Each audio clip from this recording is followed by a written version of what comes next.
Show me what you got.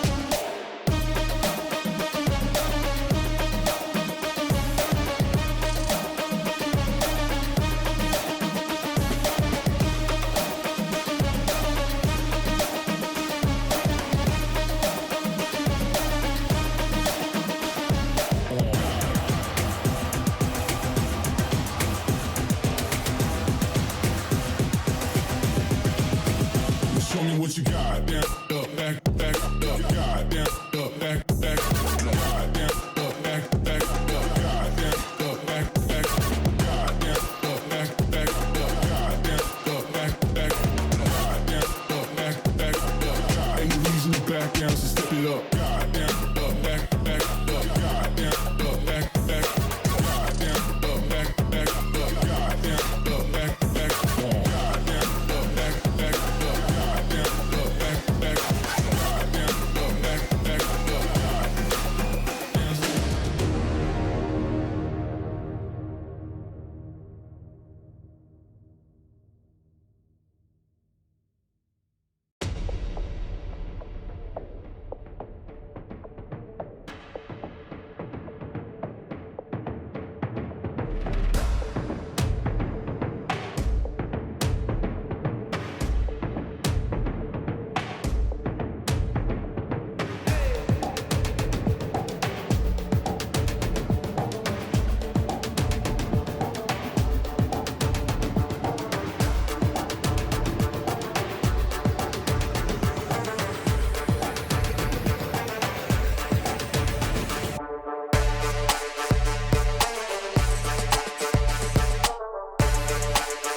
Ladies and gentlemen, hello and welcome. We are back for what will be the final day of the Stage 2 closed qualifiers for the VALORANT Oceania Tour of 2021.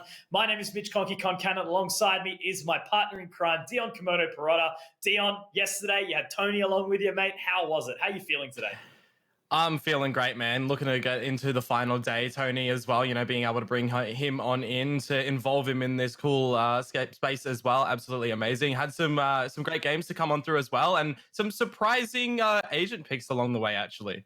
Well, for everyone who is just sort of coming in, let's actually have a little bit of a look about how this tournament does work. So again, stage 1, 2, and 3. Obviously, each competition section does have 1 or 2 lots of open qualifiers, 2 lots of closed qualifiers, and then ultimately those finals where the teams do compete for points. The points do amass towards that Oceanic Championship, where the 2 teams obviously do get that chance to go over to the VALORANT Last Chance qualifiers inside North America, where there will be a qualifying position for the VALORANT champions. That one is going to be all the way down in December, so it is a wild and woolly year to get towards that, but that's what we're all going for, that obviously spot in North America to show off our best to the other points of the world. But also, Dion, there is a prize pool that we will be giving away for these teams, of course. First place, $4,000, second, $3,000, third, $2,000, and then fourth place, $1,000. But Dion, of course, that's not the only thing as well. We will be giving away the $250 thanks to Vodafone for the MVP awards. So man, a lot for these teams to be able to play for. Yeah, almost 3 things that teams and individuals are going to be fighting for, isn't it? They're going to be fighting for their own individual prowess and the team dynamic to get that Vodafone MVP award, a little bit of extra money to go along the way with the whole team as well, and then ultimately it is slugging it through all these different stages, getting through into those finals to try and get the chance to go on that international stage. And we can already see throughout this this stage 2 closed quals right now, Mindfreak and BTS have already qualified, and now we're looking to see who is going to join them. Exactly right. 2 more positions. Will it be the Direwolves or Paradox or Tyrant or Nebula that will be getting through to that next spot? Obviously, yesterday we did, manage to watch those qualifying matches. Friday, we did bid farewell to a couple of these teams as well. So, it's do or die. It's crunch time. This is the final opportunity that these teams will get to move into the regional qualifiers for stage number 2. Again, that's where the points are going to be coming in and ultimately gunning for the Oceanic Championship as well, where, that's the thing. The top 2 teams, they're going to be heading over to North America. We've seen how well Sonics have done over there. I think they're actually playing in a competition right now. Once again, will they beat Renegades? Maybe that's their little bit of kryptonite at the moment. But look, they've done a fantastic job having 3 players in the top of ranked in NA. That's pretty insane. But Dion, yesterday, man, again, we had some crazy sort of games that were played through. What do you think? What actually sort of happened?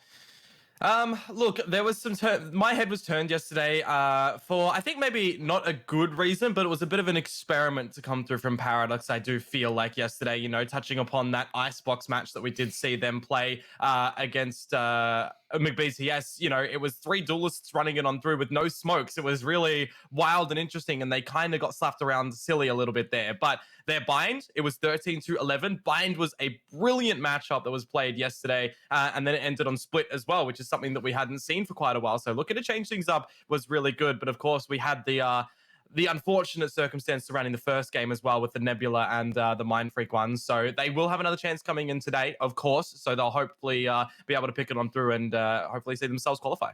Well, that's exactly right. And, why don't we actually run into that first game? So, of course, it is going to be Paradox versus the Direwolves up on our opening match, wondering who's going to be qualifying. If Paradox obviously sort of pushing towards that point where they did manage to take a map off McBTS, albeit with a sub. I think Coro was playing instead, and he had a pretty good run for what I could see, pulling out the Viper and everything along those lines. But and then it's Tyrant versus Nebula. Tyrant were a team that on Friday night was super impressive. They sort of stood out for us in a sense. And then Nebula, a team that obviously didn't get the full opportunity to show themselves, a fierce opponent in Mindfreak as well. So I think, that's a huge sort of stance for Nebula to try their best to push forward. Pilsky had some great words for them, watching their competition, watching them sit back and sort of wait for the pushes to come in. It was a really, really great, fundamentally well played couple of matches of Valorant. So, it's a team that's developing. All 4 of these teams, any one of them could be the winner in these games tonight. And I think they're going to be quite close. No, that's 100%, the word of it, isn't it? That any of these teams can really qualify. And if they do bow out here, there is still that extra chance to go in towards stage 3 again. And, now we are kind of known on who these guys are. Tyrant, one of these teams that was kind of under the radar for us here in the stuff that we cover and we cast. So now it's been really good to be able to see them and see what they are, bringing together as a squad and trying to move on towards with as well. But we now look to get some information known, Mitch, for the new people around the world who haven't tuned in just yet potentially, or who want a little bit of a refresh on who the players are on these rosters. Absolutely. So why don't we run it in with Direwolves to start us off? Of course, we know them all very, very well. Wrath, Pain, Lu, Jun, and Mist. We did get to see a little bit of insight from Wrath, obviously both on Thursday with the VT, and then also on Friday when we did get him in and amongst that interview. It was great to chat with Dylan and find out sort of what the go is with the team, their future plans, and they're starting to get a little bit more comfortable, right? So we saw them get that win on Friday night. It was 2-0 victory, which was very solid. But of course, introducing you to those players. So Wrath, we're sort of seeing him on the Breach and Killjoy. Pain picking up sort of more the Rays. Lu, the star of the team on the Jet as usual, and then expecting Jun sort of on the Cypher, and of course Mist, who has been picking up that Astra. So Mist in the IGL role. We spoke about that being one of the biggest pivotal points in the sense that Wrath has a little bit more freedom, could focus on his crosshair, and Mist with his experience coming in and kind of leading the team.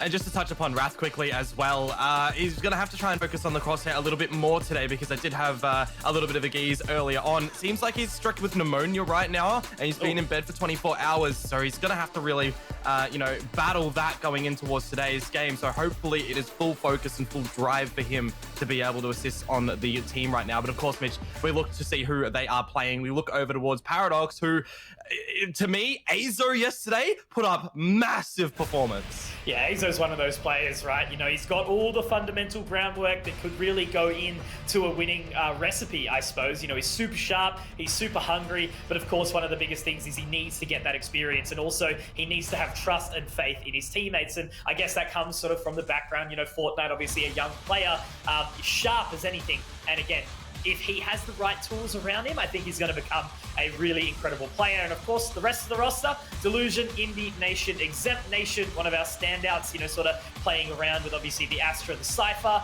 Delusion has been really impressive on that Sova as well. Indie sort of looking for a bit of a mix. We see him either pull out the Sage or the Jet. And then of course, Exempt, another really fantastic player in the roster, has a great raise behind him. So I think Paradox, again, once they continue to iron out these kinks, we get some great insights from Delusion. They're just sort of working on their roster as best as they possibly can. So let's obviously bring in. So I think this is actually a pretty decent matchup. Again, we mentioned that Nation has sort of been sifting towards more that Astra lately, but both of these are the Cypher players, the Sentinels that you do expect. And individually, not expecting a huge performance typically coming out of the Sentinels. These guys still make it look huge and are kind of easy at times.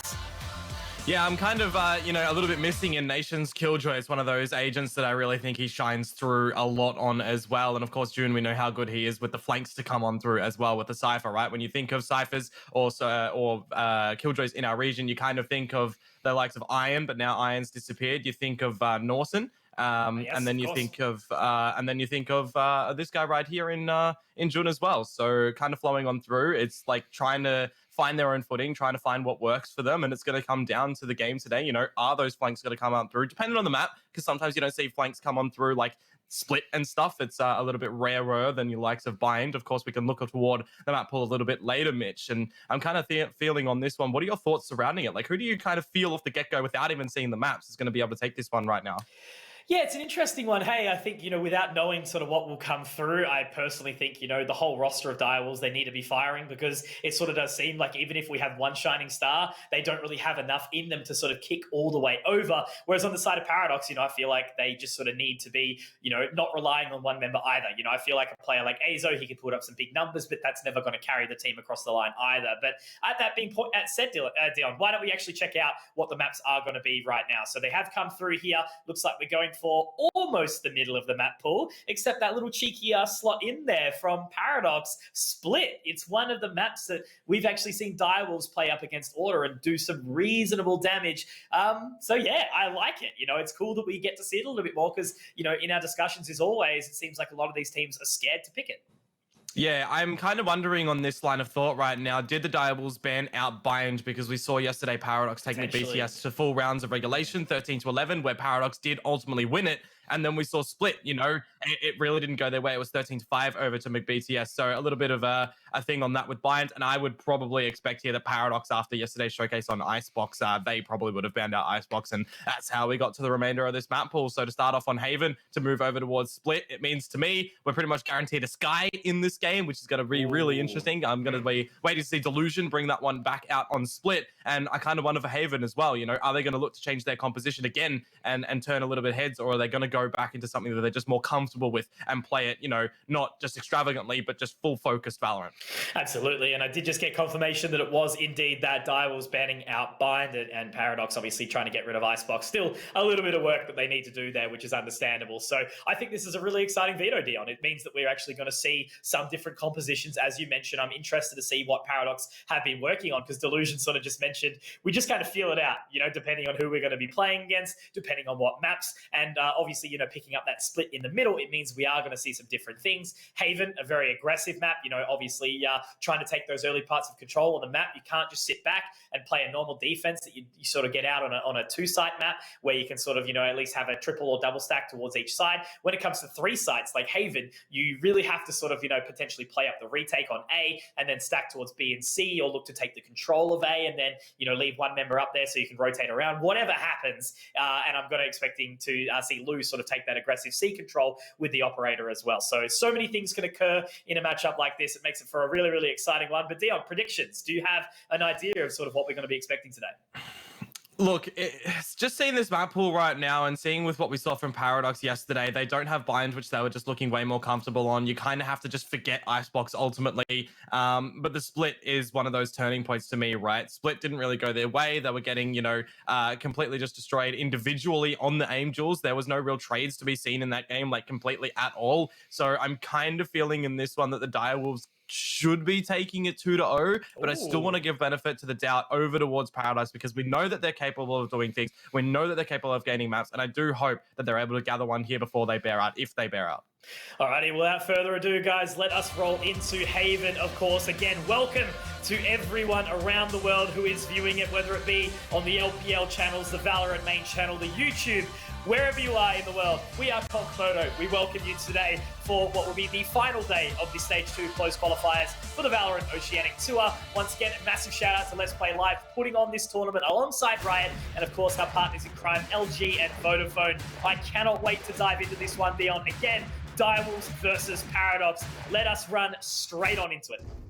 Let us get into it. And of course, Paradox are going to be starting off on this defensive side right now. Direwolves are going to be starting on the attackers side. The Breaches are here for both squads and the Astras, the Jets. You've got Sovers, of course, as well. And really, the only difference is going to be the Cypher that the Direwolves are picking up here in Jun's possession. And then you look toward the other side and you've got the Rays. So 2 duelists over towards the 1 duelist. We'll see how it is going to fare. Of course, we know how painful Lou can be when he does get rolling, so gonna have to be keeping a little bit of an eye on him in this game. But I do like this aggression from Paradox already, trying to gain some sustenance in mid. Yeah, I don't mind the flex out. It's an interesting one now. You know, obviously the sort of utility that we do see come out from the Astra, it's going to be comfortable for the Paradox side, but, you know, Direwolves, again, Jun, it'd be sad to not see him on that Cypher on a map like this, to be quite honest. And now they're looking to make their way out. Lou's already taken that control. Azo not ready for it. I don't actually think the Nation spotted him out, so with the Sheriff, won't quite connect the shot, and that's the A site taken for basically free right now as Lou slept on it. Yep, and the spike going down if they possibly can. The paint shells are going to keep them at bay for a little bit. No Sages and no Skies means damage dealt in this one is damage delivered. The Phoenix is no self-heal as well. But Jun, I talked about the flanks earlier, Conky. Jun's already getting it on through. Has managed to dispatch of Nation. Indy good for 1, but now is going to be quite troublesome for Paradox. They still have to go into it, but Indy out of ammunition, traded on through. It's down 2-1 in Delusion, and the right click's going to come out. No, it's actually Jun to steal it for the 3K in the end. The pistol goes to the Direwolves. Where did Jun even go? Did he go through like garage into spawn or something? I think so, yeah. Because the man was all the way around the map, and the way he was able to actually find those frags on the way in, on the flank, that was awesome. So yeah, great to see, Dion. You picked it up straight off the bat before we even get into the match. And yeah, very impactful, of course. So Jun picking up just the Sheriff now. We'll be investing with the Spectre though. Good to see, good to see. I like a solid bonus preparation. You know, obviously if they go into this now, they managed to pull out the round. Azo has gone for this investment. This was one thing Pilski touched on, that Paradox do. You know, they invest very heavily into that second round. And if they're unsuccessful, they have a pretty awful buy to go into the third. So I think it's more important in a game like Valorant to actually be happy to take that step back. Make sure you keep the 2K, sorry, because if you do lose these Sheriffs, you can't do quite the damage. You're going into the third round very, very disadvantaged. There's going to be Nation taking up a lot of early damage. So we'll give it some time, but it still should cleanly be a Direwolves position, and Paradox can focus on the third. I kind of want to see as well if Paradox are going to farm themselves up the ultimate orb over at A. They've got the Astrogravity wells that they can look to do so. They've got the Sova recon dart in toward the A lobby that they can also just get the info early. They've got the Cloudburst available on Jet if they want to get those blades farmed on through. And they can even go in for the breach stun. There's so many different opportunities for Paradox to keep farming up that orb and keep just revitalizing ultimates in this one that I really would like to see them do it. But for right now, Mitch, it looks like we are going to have a 5 versus 5 retake coming into the C site. And I expect a little bit of chaos in this one. Yeah, I got a bit of a feeling, an inkling that might sort of come out the way of the Paradox side. You know, should be able to do some good damage. Miss slots back in towards the site. There is going to be a couple of members already funneling their way out. Delusion at the back of the side. I don't think they're going to be ready for it, but it's not going to matter right now. Jun missed pain, getting the job done. Oh, it's wow. all to Nation and a very clean round. And this is what we talk about, right? Look at the money now for Paradox. It ain't great. It ain't going to be able to pick them up exactly what they need. They need to go for the light shields. They're going to have to drop away from some of the utility potentially, but it gets the job done. But I mean, what did they gain out of that round? Absolutely nada. It would have been easier to just go in with only the classics and be able to force it through. Have everything you need, because if you lose this third round and the bonus to only the Spectres, that you didn't manage to take out anyone, it's really going to start to allow the Direwolves to stack up their economy and push forward hard into these next few rounds. And look at it as well. The purchase of Paradox are actually provided. Everybody has the light shields. That's 25 extra points of damage that the Spectres can just willy-nilly punch out a little bit of damage and done. You are gone. So we have to really wait and see what the Direwolves are going to be able to attribute on this round. They've already forced Exempt back out of Long. The Boombot will reveal that he is there. But I do like this push coming through from Delusion, spread out in the nature. You've got no trades really available at all for Paradox right now and where they're positioned too. So they're just going to have to act accordingly in this spread nature and potentially even go for a little bit of a retake if they do start to feel a bit of pressure. And look, Delusion getting all the way down towards this position. I wonder if Miss will actually be ready for it. He is still inside the astral form, but that's good use, of course, of the tripwire. Able to at least cause a little bit of further isolation. But again, Paradox getting a bit too, you know, over antsy. It's like nothing has happened in this round. You know, Direwolves, they've spent plenty of time. Paradox could have, you know, moved as a unit somewhere, potentially tried to pick up some extra map control. But now they're really stuck. B site completely open. Stars starting to go down towards C. I guess the proper linchpin here could be Indy towards the back of the site, but also Azo. Azo could do some really big bits of damage here, sitting towards the site. Indy with the opener, but again, Azo is still here, Dion. Spike will go down. And the spike is down. He's got extra information as well over into the garage, but Wrath is going to push on through. Not able to find the frag as Exempt does at least assist in keeping Azo alive. Flashpoint over towards Misdirection. I'm waiting to see what Jun's going to be able to do on this big old flank as well. But Nation expecting that one shuts down. And now on this defuse, Mist is good for one, but it does get traded on through. So the retake comes out, and it is that bonus round actually going to the way of Paradox. So it's not like they have been utterly destroyed in this one, which is really good for them.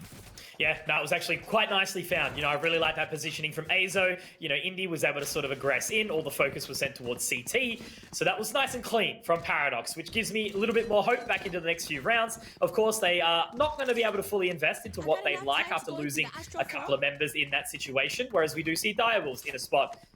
But they've got the full buy. So this is an important round, I guess, for both teams. But yeah, Azo, I think he's dropped over his weapon, has he? Or maybe just trying to save up a little bit more. I don't particularly like the judge on this map, though. I don't know. We'll see how it goes inside Garage.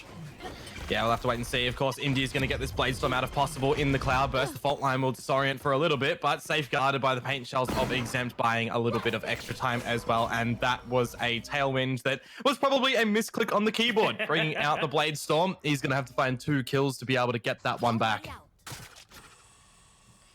So holding on. Going to sit at the back of the site. Luke starting to slowly walk his way in now. They are stacked, you know, 2 members kind of ready for it. Where's the other guy? Never mind. Is there 3? Yes, there is. Never mind. I didn't realize that India was under heaven. So at least 3 members for the Wolves, ready to sort of strike on towards this site. There goes the Stars, ready to send it out. Also the Gravity well as well. Spotted out. The judge has been found the information, but Nation, he picks up 2 in the process. This is excellent from him, but at least Payne will get the trade. So now the site has somewhat been taken here, but they need to recover it.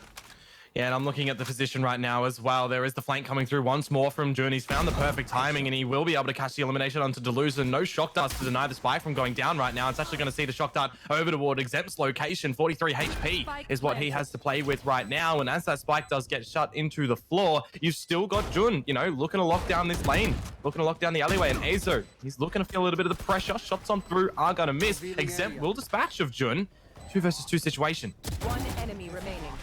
Good frag though, found by Payne. Azo, oh my god, Payne, very nice and clean round in the end. Being able to find it with 3, so Direwolves straight back on the board. I was hopeful for Paradox in that round, however, you know, they did have it sort of locked down, 3 members in the position to deny it.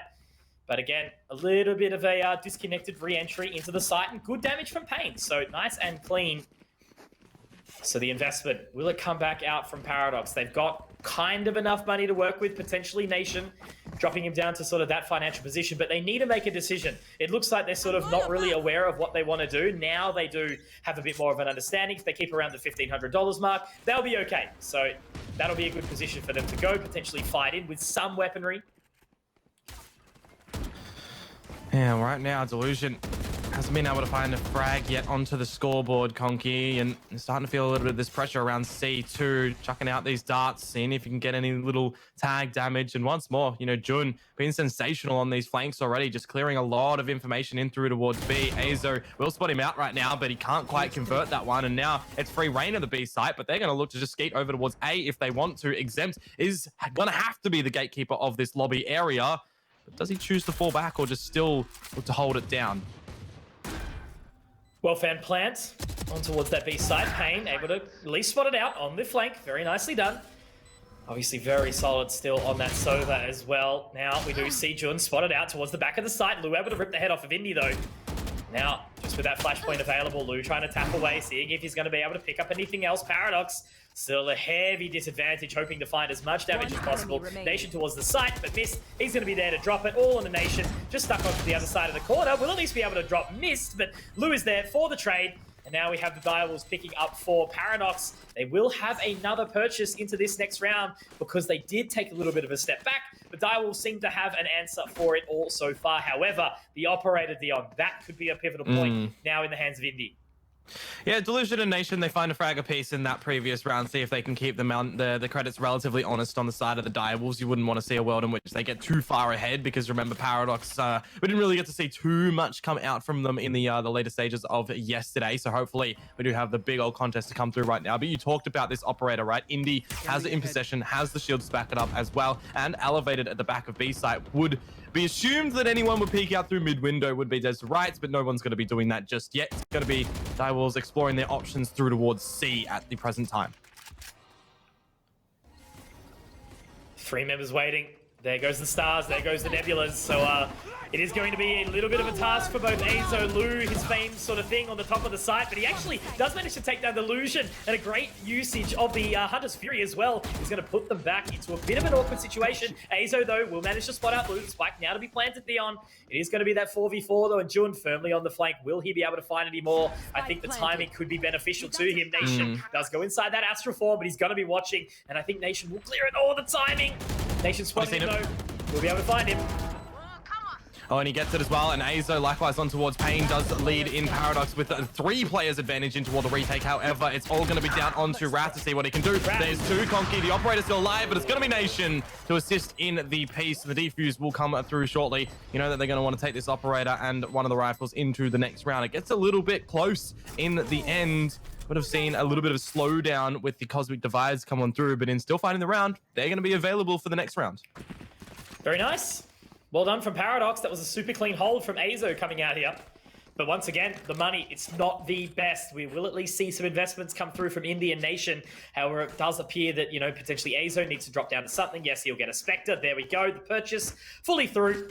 The side of the Direwolves, however, they're going to have everything that they need. They've got 4 ultimates available. And of course, Loot having to be in a position to forego the purchase, just going for the Bladestorm. So they give it time. Straight on through with those blades. See what's going to be able to open up here for the Direwolves. Lou, but it's going to be Indy posted up on this operator, and there's the first opener too. Pain down. There's no recon bolts available. There's no shock darts to look to clear anywhere on this site. Up towards Heaven is where we've seen him shoot them towards previously, but that is a stellar shot on towards Indy. Now it's on to Exempt to see if he can double down and really bring something back in towards Paradox, because whilst they still do have this player advantage, Lou is still alive. Really looking to dance with these blades, but he's going to get shut down.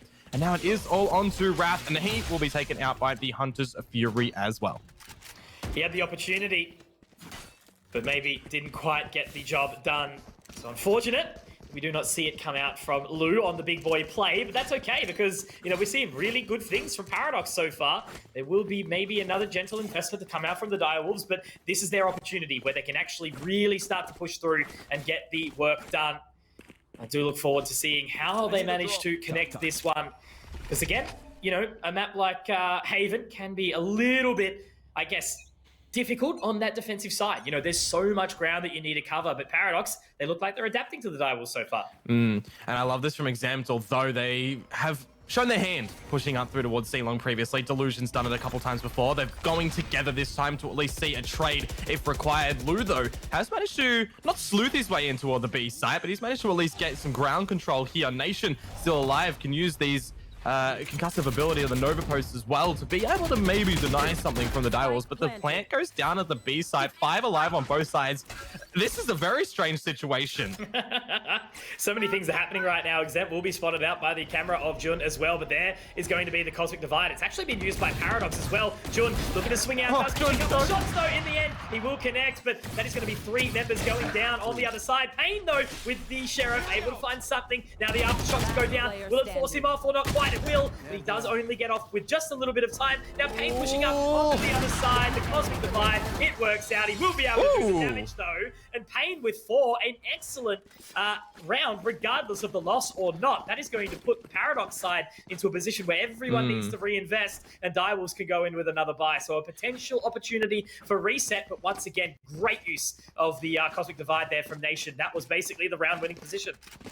And for the Direwolves as well, you know, they've gone into that with a little bit of the bare bones nature. You can see that the Sheriffs were pulled out from a couple of those boys as well. So to be able to eliminate everybody on the Paradox side and get the spike plant down, it really shows that Direwolves know how to get into war this round, know how to pick up the frags, know what necessities they need to be laying down in the foundation state. And now the Paradox do have another purchase at least available into this round. They are really primed and focused on getting out this operator again. Indy is got it in possession, up on top of the site, waiting to see if anyone's going to waltz into his crosshairs. But I'm getting a sticky, tricky feeling right now that we're going to see this Rolling Thunder come out from the side of Direwolves to gain entryway in towards the garage and C. I'm liking this position from Delusion here, but he will likely be spotted out by that Owl drone there. Now he has to push in, try and find something. Mist actually still in the astral form as well, so lucky that there is a little bit of Sovadiff going on there right now, but that's, again, 4 ultimates that are available. The Nova Pulse will try to cut them off just a little bit, but using that Flashpoint to clear out the back of the site. Azo looking to try and get that Aftershock down, will force them off the plant at least. Mist lucky to be alive in that situation, but it will go down again. Neural Theft to come out from Jun. And now they've got to retake with 4 Paradox. Yeah, and look what abilities Direwolves still do have as well. The Hunter's Fury to safeguard the spike if it does get tapped right now. And this is a wise decision from Paradox. I was about to point on it that they might just look to go to the save. Just call it 5 alive still for the Direwolves to break into the C site when you really don't have, you know, any reconnaissance available. Getting into all the site, you're just going to have to book it. And they will be able to go again in the next round. At least putting up, you know, 4 already on this defensive side. If they can find another round to turn it into a 5th, that'll be pretty good. Because you know the tendency on this map in Haven, right? Tends to lean toward the attacker side now. Absolutely. But yeah, again, you know, I feel like Direwolves do need to get as many rounds as possible on this side and take that advantage whilst they can, because Paradox, you know, sure, they had a little bit of a slow start, but they've been looking good ever since. You know, they've sort of really started to readapt. Direwolves do manage to get that round with some, you know, good site control and, you know, I guess excellent utility usage, able to sort of break that mold. And I feel like Delusion has put himself into a couple of awkward situations. That's probably what the second or third time that we've actually seen him die towards C long completely solo here, which does give the free opening push for the Direwolves. So he needs to be a little bit more careful, or on the flip side, do it with a friend. You know, go down with Indy, try and look to take that extra control. I would really like to see Azo and Indy try and take that long control together off the back of the operator and the flashpoints. Well, we've already seen that over towards C with a couple of the different members on Paradox, haven't we? Exempt and Delusion, making sure that they have the trade available after Delusion has not really had a little bit of workness over at that area. It's not really just worked out for him. So they wanted to change things up. It's good to see that Paradox are being very proactive in changing their approach, in, you know, gaining on the information that they're figuring out in the mid rounds and going on the back of that info, going back on the back of those calls, and just making sure they're being a little bit unpredictable, because that's what they need to sort of bring into it, right? It's the measured confidence in the normalcy that they come to know in Valorant, and also being a little bit unpredicted to catch the Direwolves off guard and changing up the locations, changing up the positions. Indy, he's been over at that B site time and time again. Now he's over at C. He's known, yes, but at least they've changed it up. Standing ahead. Okay. So that will be the Rolling Thunder starting to come out. Indy does manage to avoid it, but he is on the other side of the Nebula. We'll have to force him way back. And now Azo also in that same position, but that's a great Hunter's Fury to come out from Pain, spotting out plenty of information. Lou already up on the top of the site. This is going to be a very, very tough position. This C site is becoming very problematic for the side of Paradox. This is going to be able to throw down that Cosmic Divide as well. This might just make it a little bit too difficult. Do Paradox want to go for this, or they just want to go for another save, Dion? Yeah, we're going to have the exact same situation where the same 4 players go over to the next round of Paradox. Well, we're not, as they are choosing to get in toward this side. Exempt finally able to contribute one toward his squad. The second one, it's very awkward in the spray. Gets it done in the end, but unfortunately, it doesn't roll in toward their favor of the Direwolves. They do survive with 3. They pick up the 6th round. We are tied at the half, no matter what. But it is going to be on the Direwolves to try and lead it out from here. Because these pistols of Paradox are in possession right now, they are on the back foot.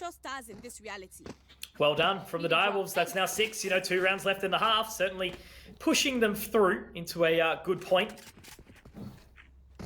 They've still got plenty of time to work with though now. If Paradox do manage to find these next 2 rounds, obviously, albeit a little bit difficult, but, I like the confidence from them to at least try and contest that retake despite being at a disadvantage. Azo, though, not really a wise play, I guess you could say, going completely solo. No use of the flashpoint, and he will go down, so absolutely punished for it. Indy has actually managed to spot out the head of Mist there, but not confident enough to go through. No, Indy missing the blade storm, right click up close and personal, and now they run into it. This is a little bit messy from Paradox. I guess panic plays that we're seeing right now. Indy does choose to recover one of those Phantoms. Now join into a predicament. Will be taken down, but the spike has already gone down on BDon at a 4v3 retake. Disadvantage the side of Paradox once more.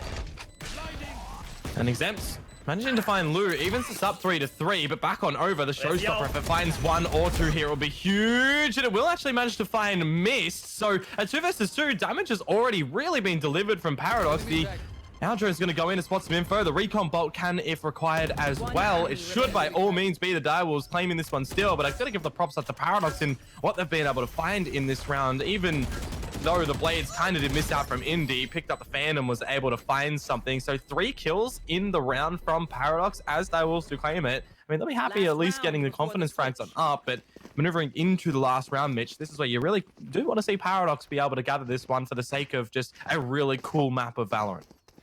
And this is why I really struggle with a map like Haven still to this day, after the game has been out, a little bit over a year now or something along those lines, trying to think back to when the beta started. But it still is Haven played so weirdly. It's always like that odd contest to try and push. There's leashes being held onto these players. Let me at him as, Azo pushes down mid, dies straight off the bat. And then obviously we see Indy try to push through with the Bladestorm and missing. They want to try and take that control. And I just think about, if it wasn't those 2 members to die straight off the bat, we potentially would have seen a turnaround from Paradox, because Direwolves, they, almost lost out what was basically a 3 versus 5 there by having some good damage done to their members. But now they do move up onto the site. Nice and close and personal. Lou with the opener. Nation, though, with the trade. Exempt with 2. But now it's immediately into a 2-on-2. Things still happening.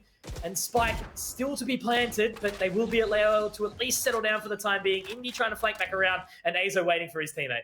Jeez, everything happens there, didn't it, Mitch? You had the gravity well, the flashpoints, the dashes, the smokes, everything on the site. We had, 3 players there from Paradox, all 5 from Direwolves, and now finally Indy will be able to at least get over toward that defender spawn. Misses out on the operator shot, so revealed in where both of these players are coming from. Azo manages to find Jun. Pain gets blinded up. Got the sharp shot through the blind on towards Azo. And now knows where Indy is as well because of that deep recon bolt. And he can't quite navigate the frag. What a confusing round going in toward the site, though. It's like everything was absolutely happening. Players focused on the crosshairs more so than the vision around them. But hey, Paradox have gathered it there. So for the investment, it's 5-7 at the half. It's not as close as you can get, but you'll be really happy with that result on the defensive side of Haven. Absolutely. You know, I'm stoked for Paradox there. It was a little bit of a chaotic round on that A site in that position, but, you know, it was good trades. I think Exempt went really well, and then Azo, great use of the flashpoint to at least allow his teammates out, and then for Indy to be able to at least close out the 1v1. Payne is having a pretty good game so far. He's been impressive. 13 and 4, 10 assists on that Sova as well. You know, such an impactful agent, and to have him on top in the fragging department as well means for a solid result. I think it was minimized in the chat a short time ago mentioning how impactful Payne and Wrath were, and I think, you know, once we do see whether or not, you know, who is going to come and go inside this Direwolves roster, we'll have to find out, but I think they could be such a solid contender for the top, you know, in that top 4 once they settle a bit more, because, you know, it's proving now that they're getting into a little bit more of practice, and having missed on that IGL, they are doing pretty decent. No, certainly are. Certainly want to be getting that qualification slot as well to go up against, you know, likes of Mind Freak, Your Order, Bliss. We have to wait and see a little bit later on in the beginning of June that one will be. But right now, the pistol, we saw the Direwolves gain the first one. It's going to be on a Paradox to see if they can at least be able to gather this one. Jun down to the count. There's no flanks happening. Azo's going to have that shock dart on towards the top of him. Only the one, though, in this situation. So still alive. 4 now. Fault line will come out onto Exempt in just a second. A couple of flashpoints available as well. So this one could be a little bit awkward for the Direwolves to try and hold down. But Azo, great use of the aftershock there. Nicely done. Nation will be able to find another holding back towards his position. Another shot. Nation, this is incredible with the Sheriff now in Delusion to close it. An absolutely clean round from Paradox. And they are getting the job done so nicely. Well done. A flawless pistol is what they take in that one. Absolutely brilliant. They'll be so happy with that to look to try and tie things up, and it's going to be the difference between them, right? We see that first pistol go toward the Direwolves, as I mentioned, and we saw the immediate purchase up from Paradox in toward that next round. We're not going to see the same here for the Direwolves, right? They didn't get a single kill in toward it. They didn't get the close. They don't get the feeling of doing a purchase into this one. They'll have their proper rifles come next round in toward that bonus. But this is the time for Paradox to really start to capitalize on these situations, to make sure that they are finding all of these frags, to make sure they're not dropping any of their own bodies, and to really just find the gaps in Direwolves defenses as early as possible. I mean, you can't really take this round for one of those situations because it is in that sort of obtuse nature where Direwolves are just setting it down mid with these pistols very quietly, going for that gamble stack, see if anything can be contained. But Nation, he was stellar with the Sheriff in the previous round. Only good for one this time. Missed. Great shot, though. You know, that at least sort of breaks the defenses slightly, and now Delusion does have to sort of sit back, you know, pushing over towards that position. Azo, though, nice 2 shots. Wrath will at least be able to find the trade, but this certainly does look like it is going to be a Paradox round. That will tie them up. Able to be able to find it. Payne might be able to at least do some additional damage, but Exempt is already swinging around and punished for the Sidewinder. So no damage to be felt with that Spectre right now. And once again, you know, a situation, Paradox, they've lost way too much, right? If we were to break down the first 3 rounds of this game and then obviously add in these next couple of rounds for a little bit of spice, potentially, if we see Direwolves win this one, I think it's a great opportunity for Paradox to really take a sit back, take a look at how they're opening up in those first 2 rounds, because the amount of frags that they've given up that have put themselves into challenging situations later in the match is really important to work on, I think, in the future. No, 100% on that, Mark. You are not wrong completely. And remember, these guys do have a couple of pauses to come on through as well. If it's in a situation where Paradox are feeling a bit too much pressure, deploy that pause, right? Have a little bit of discussion, because it's not like that they've fallen by the wayside in this game. It's not like that they're sinking and drowning. They are in this one. We are at a tied scoreline, and the substance is here for Paradox. They're finding their own footing, and now in a new round such as this, in toward the bonus, it's going to be on that point in play. How much damage can you do? Can you gather out this round with a little bit of the weekend purchase? You've got your Rolling Thunder to get into the site, to use to keep the Direwolves at bay. There's so much different choices that they have available, and the Direwolves are looking to just play retake into this site as well, so you can set yourselves up pretty nicely here, Paradox. Utility over the top from Payne, now looking to try and reposition. It is going to be an important round for the Divals to try and find here. Nation just sort of swinging around, does have his teammate to support him below. Jun will be able to at least sleuth away from those paint shells. But it's going to be Azo. Does have the Hunters, the Rolling Thunder available. That one is going to come out immediately, but already some information gathered. Nation picking up 2 in the process. That is a huge hold on this defense right now, Dion. Lou trying to slot his way back in. Will he hard clear exempt? He will, but I think they just have to get out of here and save it. Nation has done so much damage and forcing all of these members of the Direwolves back. Paradox, they take the lead here on Haven. No, that is a brilliant outcome for Paradox here as well, Mitch. In their bonus round, going in with gusto, going in with a plan, and they've been able to exercise it pretty perfectly, in my opinion. 4 alive on the back of that, only losing 1. Nation's individual brilliance to be able to just dissect the Direwolves as well. He can even do so more in this next coming round if they require with this Cosmic Divide. So this is definitely the time for Paradox to show what they're made of on this map in Haven. Show and take it to Direwolves in their map pick. Remember, because Direwolves did pick this one. Split was the pick of Paradox. They were kind of forced onto with Bind being banned out. Tell you who's impressing me though, and I don't feel like this is something that I'm saying for the first time, Nation. He is so good, so consistent, and a real big impact member on this team. I have this sort of feeling that over time, you know, Paradox, again, just working on slight things, they should be able to get some jobs done in the future. But Indy looking to do some opening damage. Jun somehow able to get away from that. Very, very lucky. But now he will get the info spotted. Damage being dealt onto him immediately. Will take him down. And that is going to be 4 members of the Direwolves trying to get their way back into this, of course. Jun only with just the Sheriff, so not really a whole lot lost here. How are they going to try and find this? Do they go for it? Do they find the save? Because they've still got some things to work with. But, you know, once again, Azo, he's been great to watch with this utility from the breach, able to sort of support the rest of his team into some very nice positions. And after taking all of this time, Direwolves, they do start to push in now, Dion. And the flank from mid is coming through as well, whilst Mist does manage to find 1 from the Direwolves. Make a second one. Azo caught looking the wrong way. I am waiting to see what Delusion can do on this flank. A position unexpected, and there we go. He's revealed himself. He can get out this dart as well for some extra information. And whilst we do see that damage has been seen from the Direwolves, even more so now, Wrath able to find 2 on the escape. It is going to be just Delusion winning, but at least the safeguard that Paradox will not be seeing a tied scoreline yet. If it's going to happen, they do inch in front for 9. Right here. Jeez, this is starting to get scary for the Direwolves right now. You know, they will finally find themselves into a situation where they can have the buy, but once more, you know, the impact factor, the wow, is the operator for Lou. Will he even have it in this game, Dion, so far? It's getting a little bit concerning for me. It's always such a pivotal point on this Haven map, watching how versatile he is, you know, taking control of long C, putting himself in the middle of B, getting those mid picks, also taking A short, on control time and time again. There are so many different things that Lou has for this roster that can sort of change it up. But, you know, Paradox, they've seemed to have an answer for most of it as they moved on to this defensive side, offensive rather.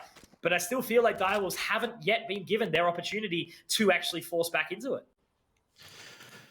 This is going to be one of those rounds for the Direwolves, isn't it? If they're able to pick this one up, Mitch, get themselves back into it, they're going to have to rely on Lou on these blades. I get a feeling.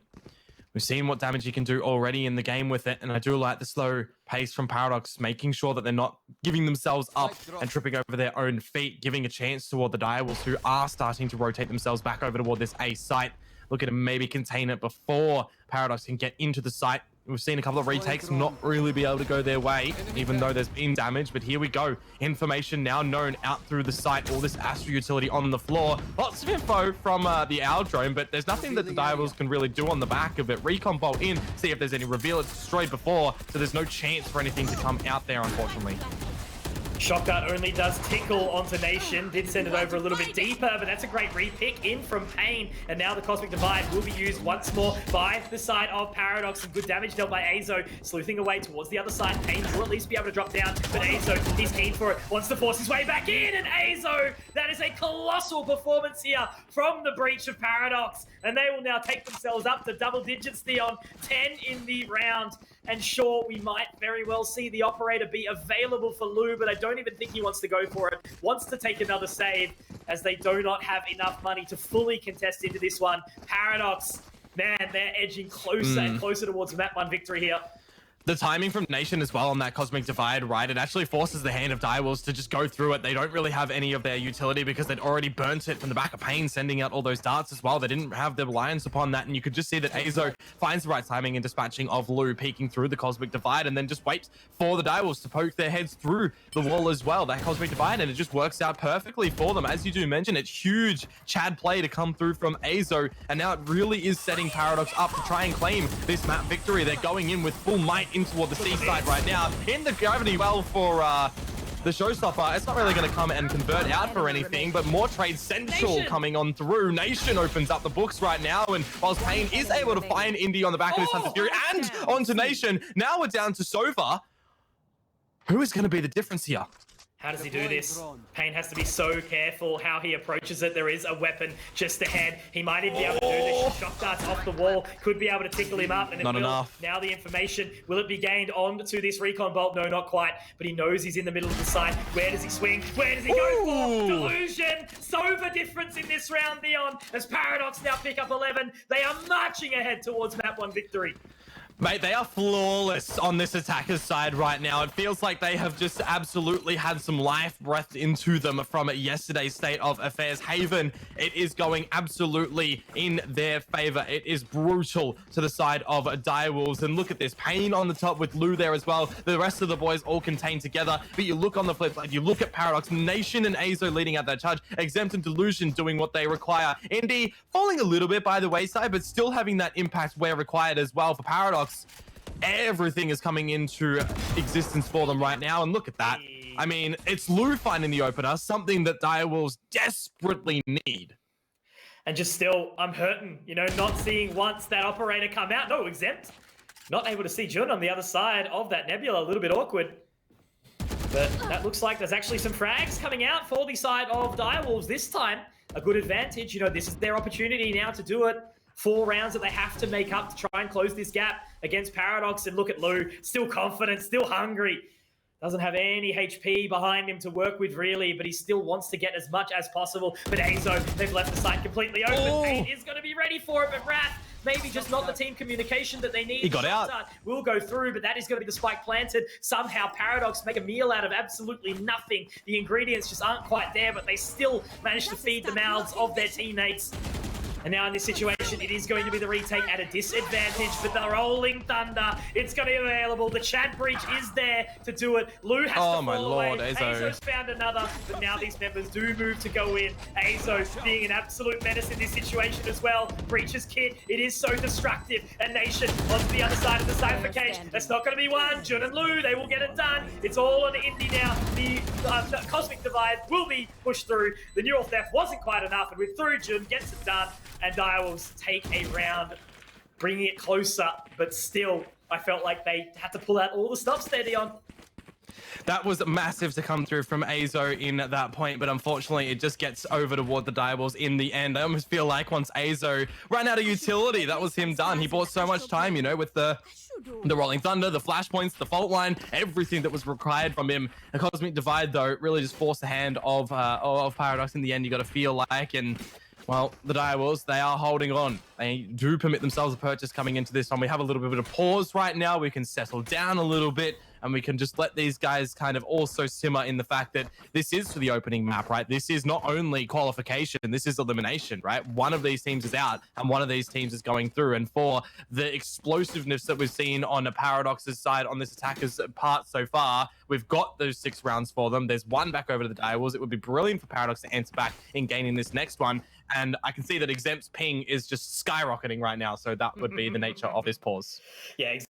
We will give the team a couple of minutes to get back into this. So, Dion, I guess we can use this time to sort of break down what we've been seeing, right? And again, I do have to harp upon it, right? This is a game, and I guess the sort of position, right? This is a closed qualifier. This isn't the, you know, finale where we're going to be seeing the teams stack up these points. But I think it is pivotal to sort of have a team like Paradox actually take this game and actually go back and look at it a little while longer, because I have this feeling in the back of my mind, right? If there was a few mistakes that have been made by the Paradox roster that have fixed in future, which is certainly fixable, this game would already be over. You know, I think the Direwolves, they're a little bit complacent. Again, as we mentioned, haven't been able to see Lou pick up that operator yet. Maybe that's, by design, I don't know. But it always seems like he hasn't exactly had the right amount of money to actually do it. He's been hitting his shots, but I just feel like he's always a sort of big change of pace for the team. But it's okay, because at the end of the day, all of the Direwolves are stepping up to the plate where they need. Paradox, you know, off the back of big plays from Azo and Nation right now, they're looking excellent. But again, this is such a close and entertaining match, and I'm really excited for the future of both of these teams. No, certainly so. They've already been able to prove to themselves what they are able to do in this game, and they just have to, you know, continue to do so, continue to work on a little bit of the fixes to get ever so stronger. As we toss that to the side, or rather just place it to the side right now. It's another hot and heavy round, Mitch. This is a big one for Paradox. Of course, the rifles are all here. They've revealed their hands a little bit outside of the C site. You can see that the Rolling Thunder was already primed and ready to be deployed. Look at the rotation, though, from the Direwolves actually noticing this. They're all grouping out outside Link. They've got Nation as well. I have a mind blank right now. Astro Direwolves. I need these names on the screen sometimes, Mist. I swear. Mist. They got Mist in the garage, and they've got Lou pushed up, and all right, he manages to smash a Vaso. That's huge, though, from Lou. It's that control on a map like Haven that we talk about, right? You know, Lou was able to put himself all the way up towards A-Long, utilizing the jet kit to at least get out of there as well, the tailwind to flush himself back towards that A site. They've already got the pick, and the fact is that Lou was even able to find that frag, despite Azo being ready for it with the flashpoint, is proof of how good of a player Lou is. So they do put themselves at the advantage. They do have only 25 seconds left to go. It does look like they're fixated towards this A site, but Paradox, they need to get a move on. They've only got the Hunter's Fury available, where we do have that Rolling Thunder available for Wrath. Paradox, they need to get this done, and they need to go fast. Yep, with 10 seconds to go, the spike will look to be planted as well. There is the denial ability from the Direwolves with the Rolling Thunder. It's going to be sent in, but Indy's position is not expected, and it is not explained at all. It is ripping the Direwolves apart, but it's actually only good for one, as Lou brings it on back. Delusion stuck, Delusion down. Two players still alive and frolicking for Paradox. Exempt has to win this duel against June, which he cannot. They already know where Nation is. On for the 3K if he can get it, but no. Pain is able to hold it down in the face of adversity. Will hold through. Tactical crouching on the spike, and Direwolves, they will find 9 here. Man, another round where it go absolutely down to the wire. Direwolves lose absolutely everything in the process for it, but they at least will be able to find the defusal of that spike. No Radio Knight coming out this time round, and they're only 2 rounds away from tying it up with Paradox. I'm interested to see what the money looks like right now if we bring up that scoreboard. It is good enough, and we might potentially see, please get that operator out, June. I need to see it in the hands of Lou. There we go. It will be selected, will be coming through, and now that could be the benefactor for the side of the Direwolves.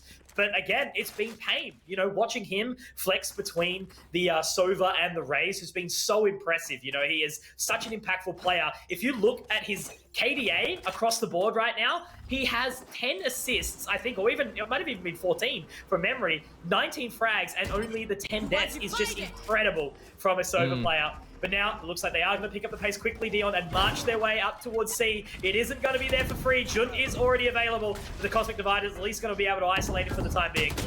The March to Glory is what they are chasing for right now, but Azo, he is able to find June, who peeks back through the Cosmic Divide. They're really looking to keep them at bay right now with the verticality aligned with the map that this one goes down in. Direwolves a player disadvantage on this retake. The Hunter's Fury available for Delusion as well, which means Direwolves have to get into the site. They have to tap the spike very early to at least bait out the presence of that one, but you've still got so much denial here for Paradox as well. The Aftershock is going to be sent on through. Lou is elevated on this operator. The Nebula eventually is going to fade on through, but he has to hit his shots. Again, another flashpoint comes on through. He's blinded. He misses out the shot. Time ticking away right now. Conky Mist gets exempt. The flank out from Nation is warranted. It's finding 2 right now. Mist has to go Colossal with Lou right now. Lou is doing everything that he can to his damnedest. The Rolling Thunder's here for Azo if he needs to, but the stick from Lou. Is he going to get it? No way. Oh my God, Lou! Are you kidding me right now? Lou with the 2K, the operator, and the classic, and then to have the cojones to be able to hold that down and get the job done. This game is at everything right now, Dion, and Direwolves, they are 1 round away from tying this up. This is insanity. I nearly just spilt out my drink on that one. Oh my lord. It's always the funny nature of words not expecting that makes you just tip it on over. But my god, you're not wrong on that one. Balls of steel to come down from Lou. That's 3 defuses in a row. You'd think that Paradox would be able to hold out that round, would have a grasp on it. But man, it always is tricky with that plant going down in that location, right? Usually a C-long, a hold, you want to see the spike at the far deep end. Keep the containment on that spray, but man, what a phenomenal round that was. Didn't quite get the shot off, and I think Payne's positioning could be pivotal here. The repeat does come in, and they will be available. That is an excellent shot. Now the owl drone is there, but he can look to reposition. Azo, he's hunting for Payne, but Payne means business, and he will be able to find the opening. Once again, we do see the trade come out from Nation, but they are going to be marching their way up towards this A site, Theon. They need to lock it down. Wrath is not far away. The paint shells from Exempt might be able to at least break a little bit of space up, but that is going to be the recon bolt heading down towards the other side of the site. Not going to be destroyed, though. Nobody spotted out here. It is a 4 versus 3. The advantage still going the way of Direwolves, but they settle it down for a second Paradox.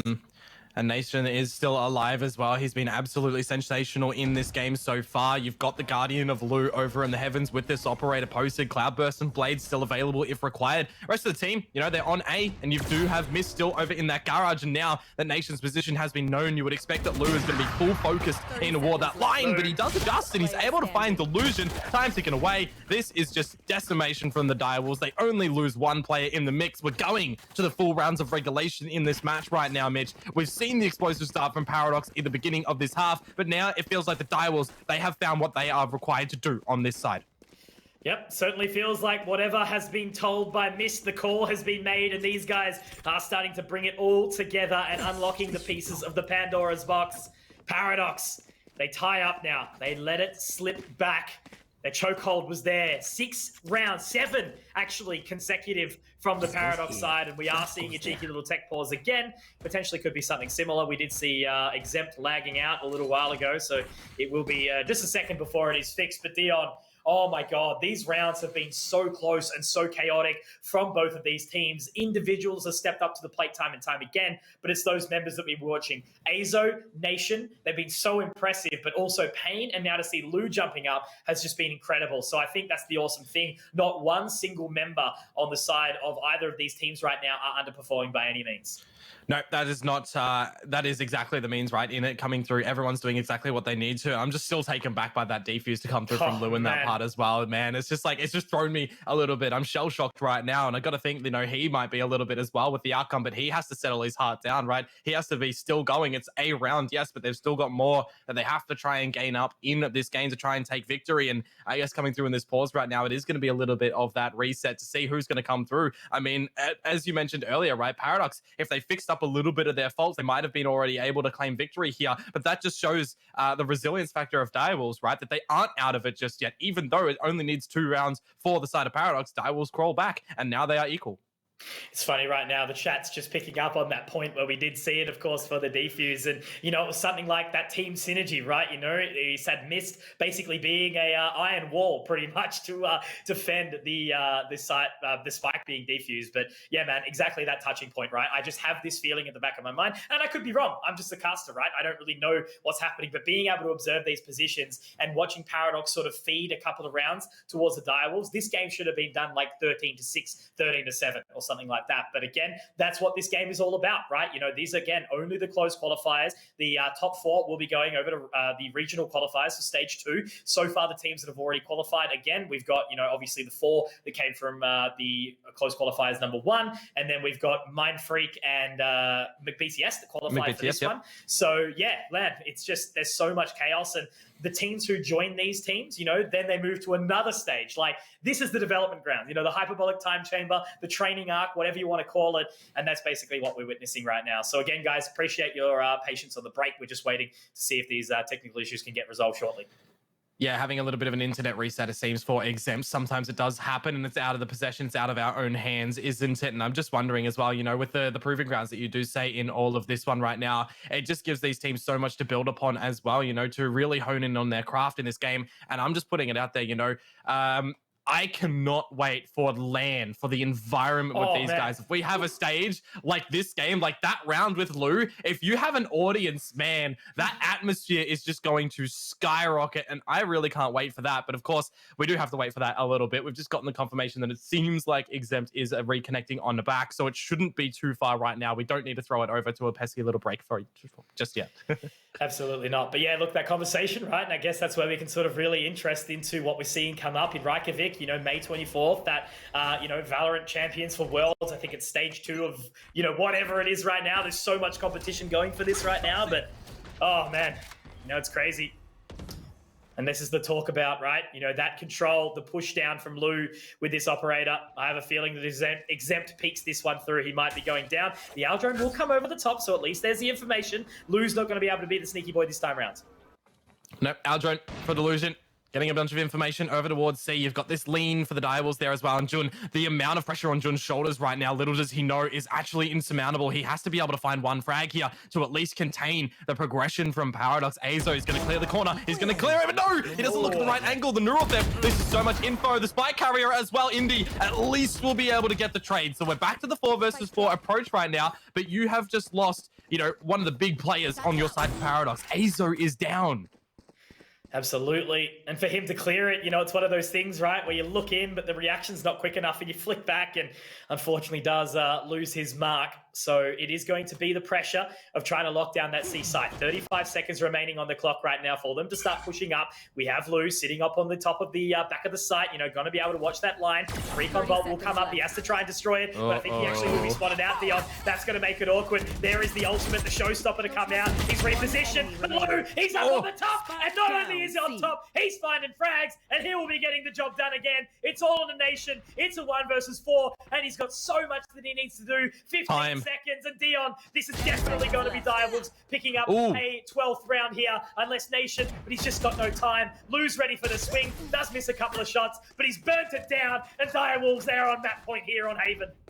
They have crawled, is back. Any slip-ups would have seen map point for Paradox 5 in a row, looking to echo Paradox's start on the beginning of this half, where they themselves found 6. And remember, folks, this is the defensive side for the Direwolves as well. Arguably the harder side when it comes to Haven, and they have done everything required of them. The flanks have been sensational. The picks have been sensational. The individual prowess that we've seen from Lou, from Payne, even Jun there, able to find out the opener, at least gather the information. It has been paramount to the Direwolves' success, and I don't know, Mitch, if we are going to be welcoming in overtime in this one, but I gotta tell you, this is one hell of a map so far. You are divided! Just taking a deep breath, because it is the time. The time is now.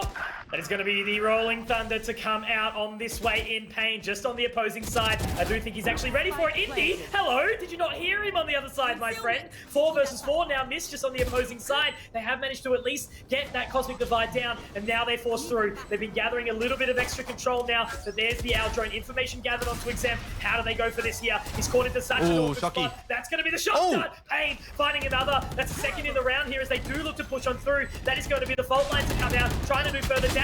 They're on the spike now here, Dion, but it's Azo to force his way through, picking up another. Now Payne, the recon. Can he find his 4th? Yes, he can. The recon bolt gathering the information, but Payne, he just needs to look left. They look to tap onto it, but it could be Nation, Dion, the man who has done so much. Payne Fury, he will get it done. Nation with 3 to close out the round, and we are going to overtime. Switching sides. Man, Payne finds 4 in that one as well. He had to be feeling the electricity flowing through his veins in that one, but it just doesn't come out. Nation hid himself. He did not reveal his position, and you could just see that Payne was expecting him to come through from the flake over at C-Link as well. And in the end, Nation just holds true, knowing that the spike had to get defused in that one, playing for the objective and not for the glory, not for the frags. He gets them in the end. They come into his possession, and you just have to feel for the Direwolves as well in that point, right? It was 5 in a row that they had. It was only 1 slip up that came on through, and the Paradox side, they bully themselves in towards the B site. They force Direwolves back, all of that utility going down, and it does settle in the fact that we are moving on to overtime.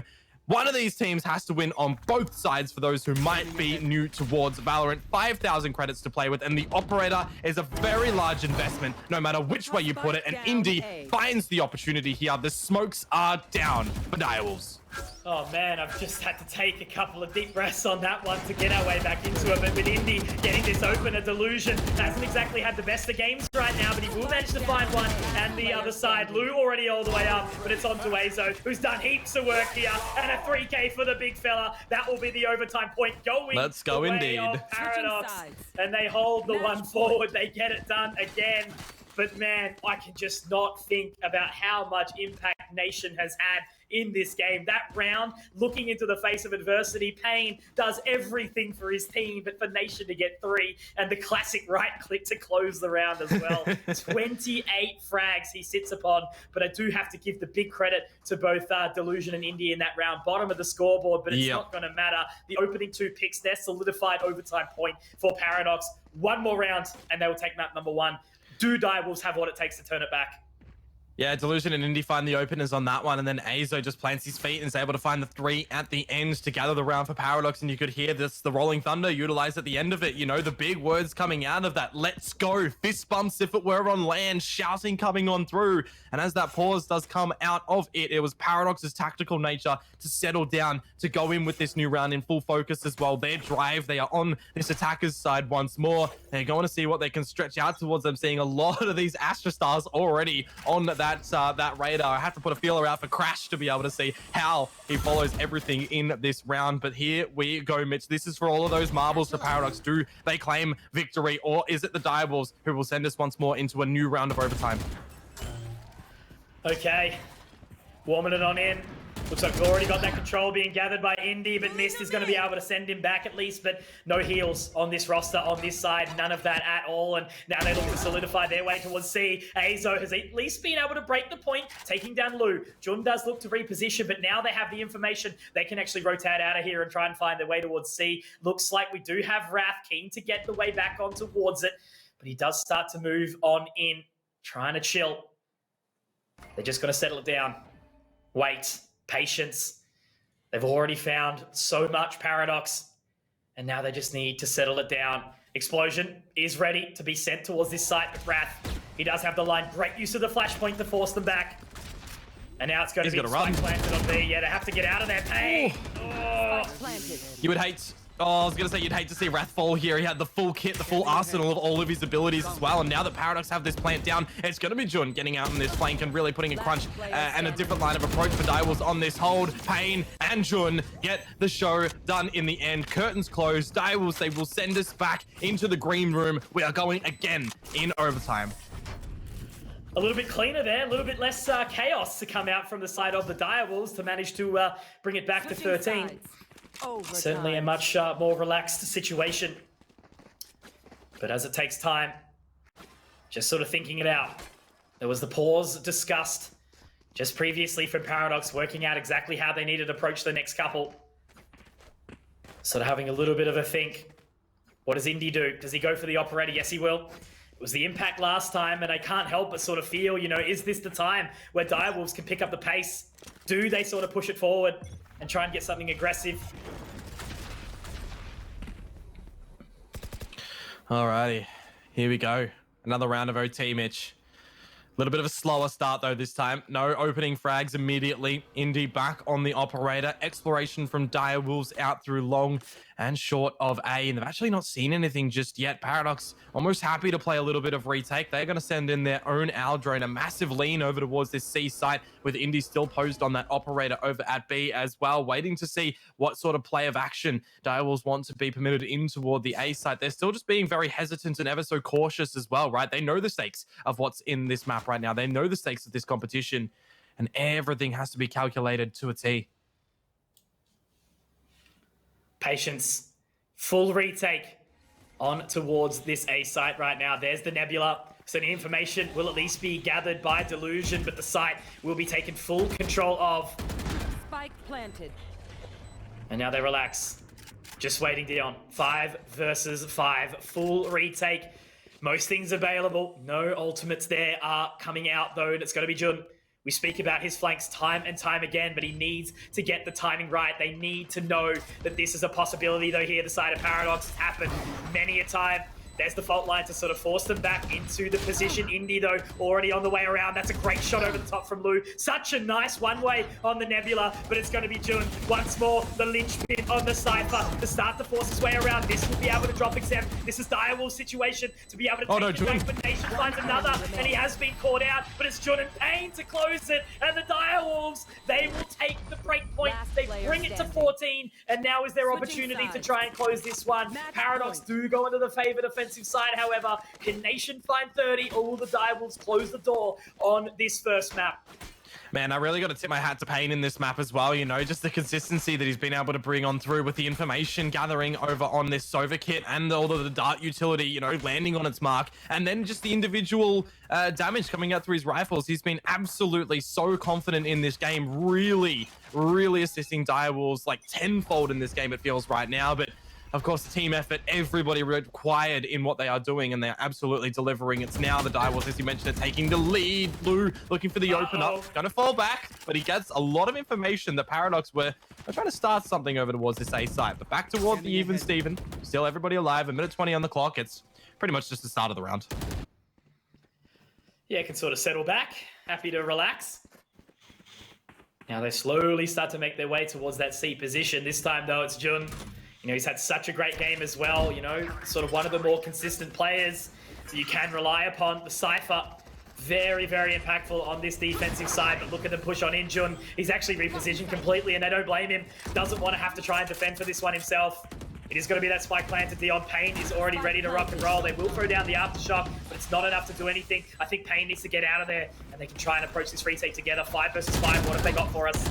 Oh, the push through from Indy as well. He falls on over, gets not clothesline, but just tickled on down. Now it's the player advantage for the Direwolves going into this retake. Tell me not that we're going to have another just ninja defuse to come on through. Mist is just sticking it. No way, this is the close of the game, mate. No way, this is the close of the game. Oh, the shocks, they get it done. The paint shells into the end. The defuse is half ticked at least. The shots are missing. Azo has the rolling thunder to get him off it. What is happening? I don't even know right now. Rap blinded him through. He's down. It's on to Lou once more. It's already half, remember. 3.5 seconds, but Delusion finds the shot, and we are going to another round of overtime. We are guaranteed 30 rounds at least in this match of Valorant.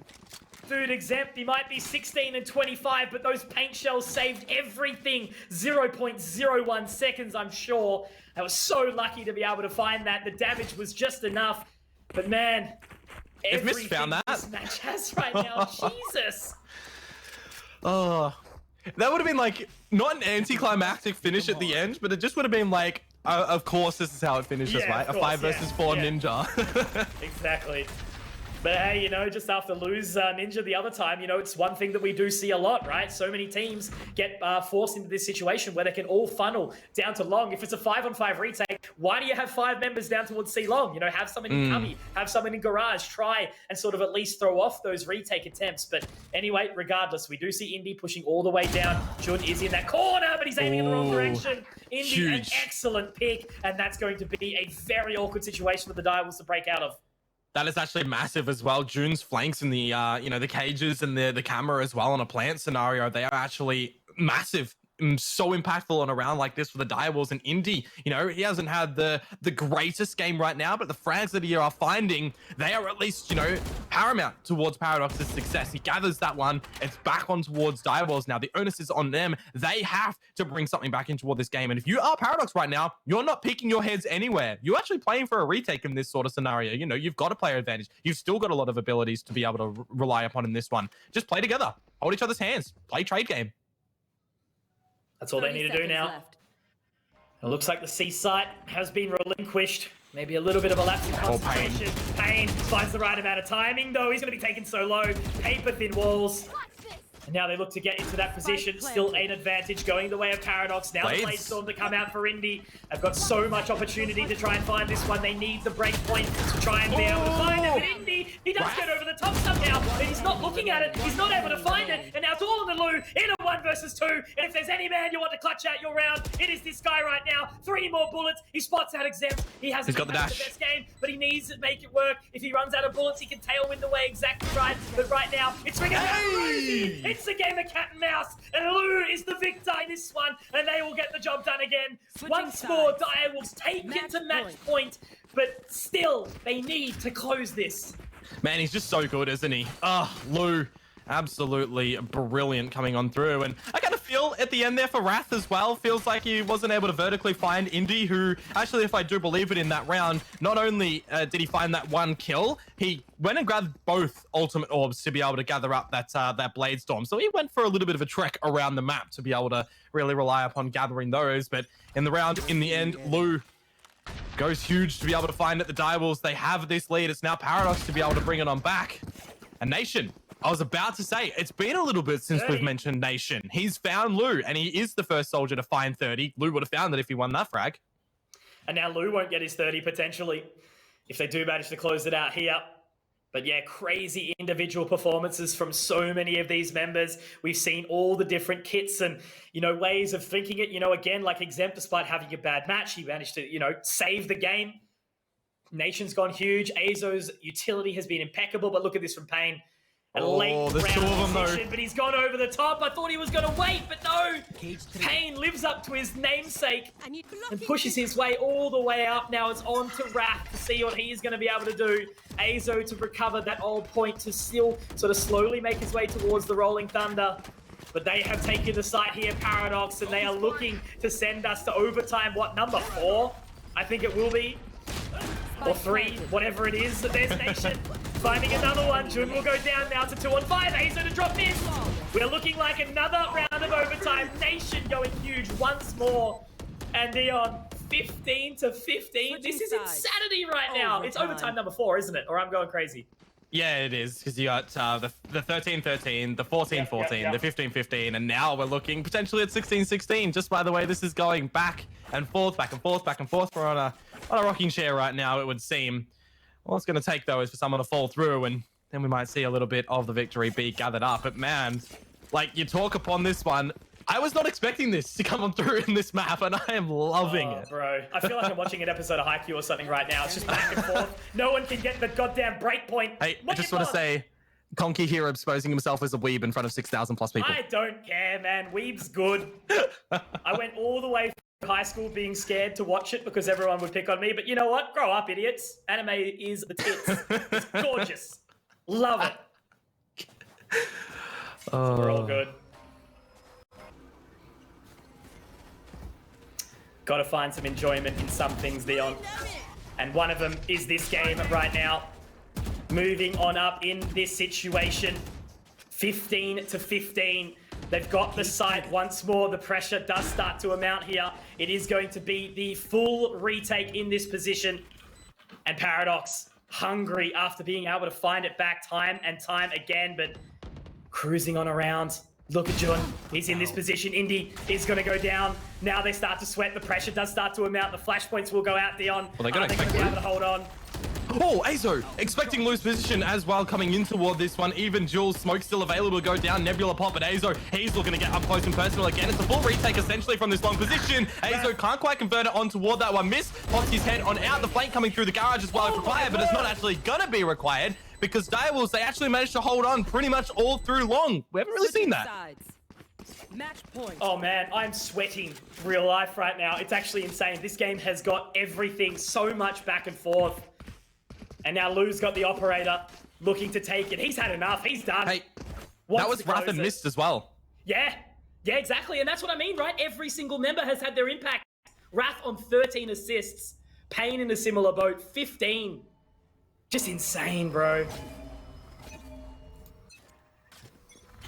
Here we go. Is this the Direwolves finding victory, or are Paradox going to be able to send us once more? Destruction of the dart in that the A lobby does reveal that there was someone around it, but not a full round of information coming on through for the Direwolves just yet. This duel, though, over towards Garage, missed. He'll be primed and loaded on this line, but the Nebula, he will pop it early. It's not going to be the Dissipate. That one will be. We sort of just really keep it slow. Nobody pushing too far. You do see that Lou's actually looking over towards long right now, posted up as well on this little pretty line. He can fall back, yell at Miss to pop that smoke, but here we go. We're going straight in towards B. This could be chaotic once more if the plant goes down at the front of the site. A little bit of a reveal out onto Indy. He gets away, and it's going to be Miss falling first. They still have to get the spike planted though, and there's going to be some information gathered by Indy.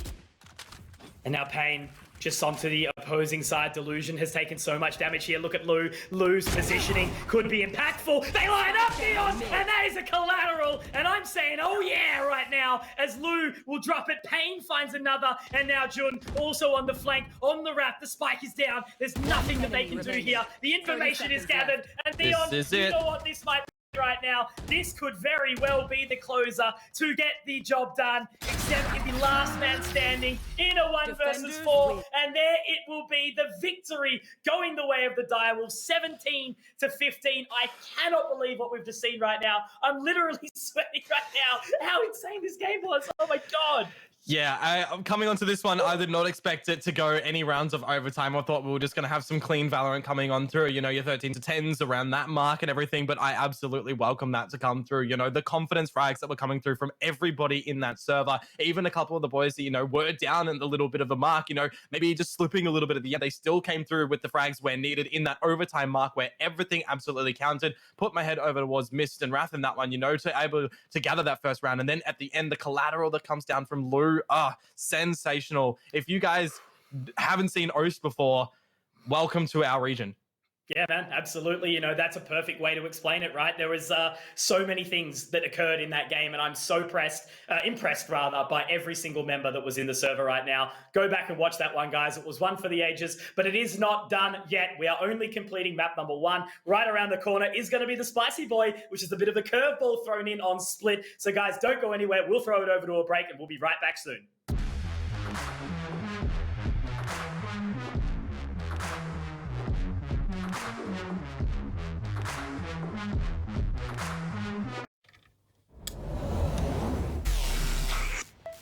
I just time traveled. Today's a big day for past me. He just got the latest Vodafone broadband with super Wi-Fi. Which finally means Wi-Fi in all 4 corners of the house. What? Even there? I've got Wi-Fi in the garage. Yeah, we do. See ya. Oh, it's still in the garage. Yeah. Super Wi-Fi. Wall-to-wall Wi-Fi guaranteed.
Ladies and gentlemen, we are back once more. We've just had an explosive first match between the Direwolves and Paradox, 17-15, going the way of the Direwolves. But of course, guys, before we do get back into it, remember, big shouts to LG. Get geared up for victory. LG Ultra Gear is a powerful range of gaming displays integrated with high-performing functions to offer immersion for players in any gaming environment. With beautiful ultra picture quality, LG Ultra Gear displays provide smooth motion with reduced stuttering and fast HDR imaging thanks to the latest syncing technology. Make sure you do, guys, check out lg.com/NZ for more info. Guys, we are Konkmodo, bringing it back. Dion, my friend, what an insane first match we just witnessed.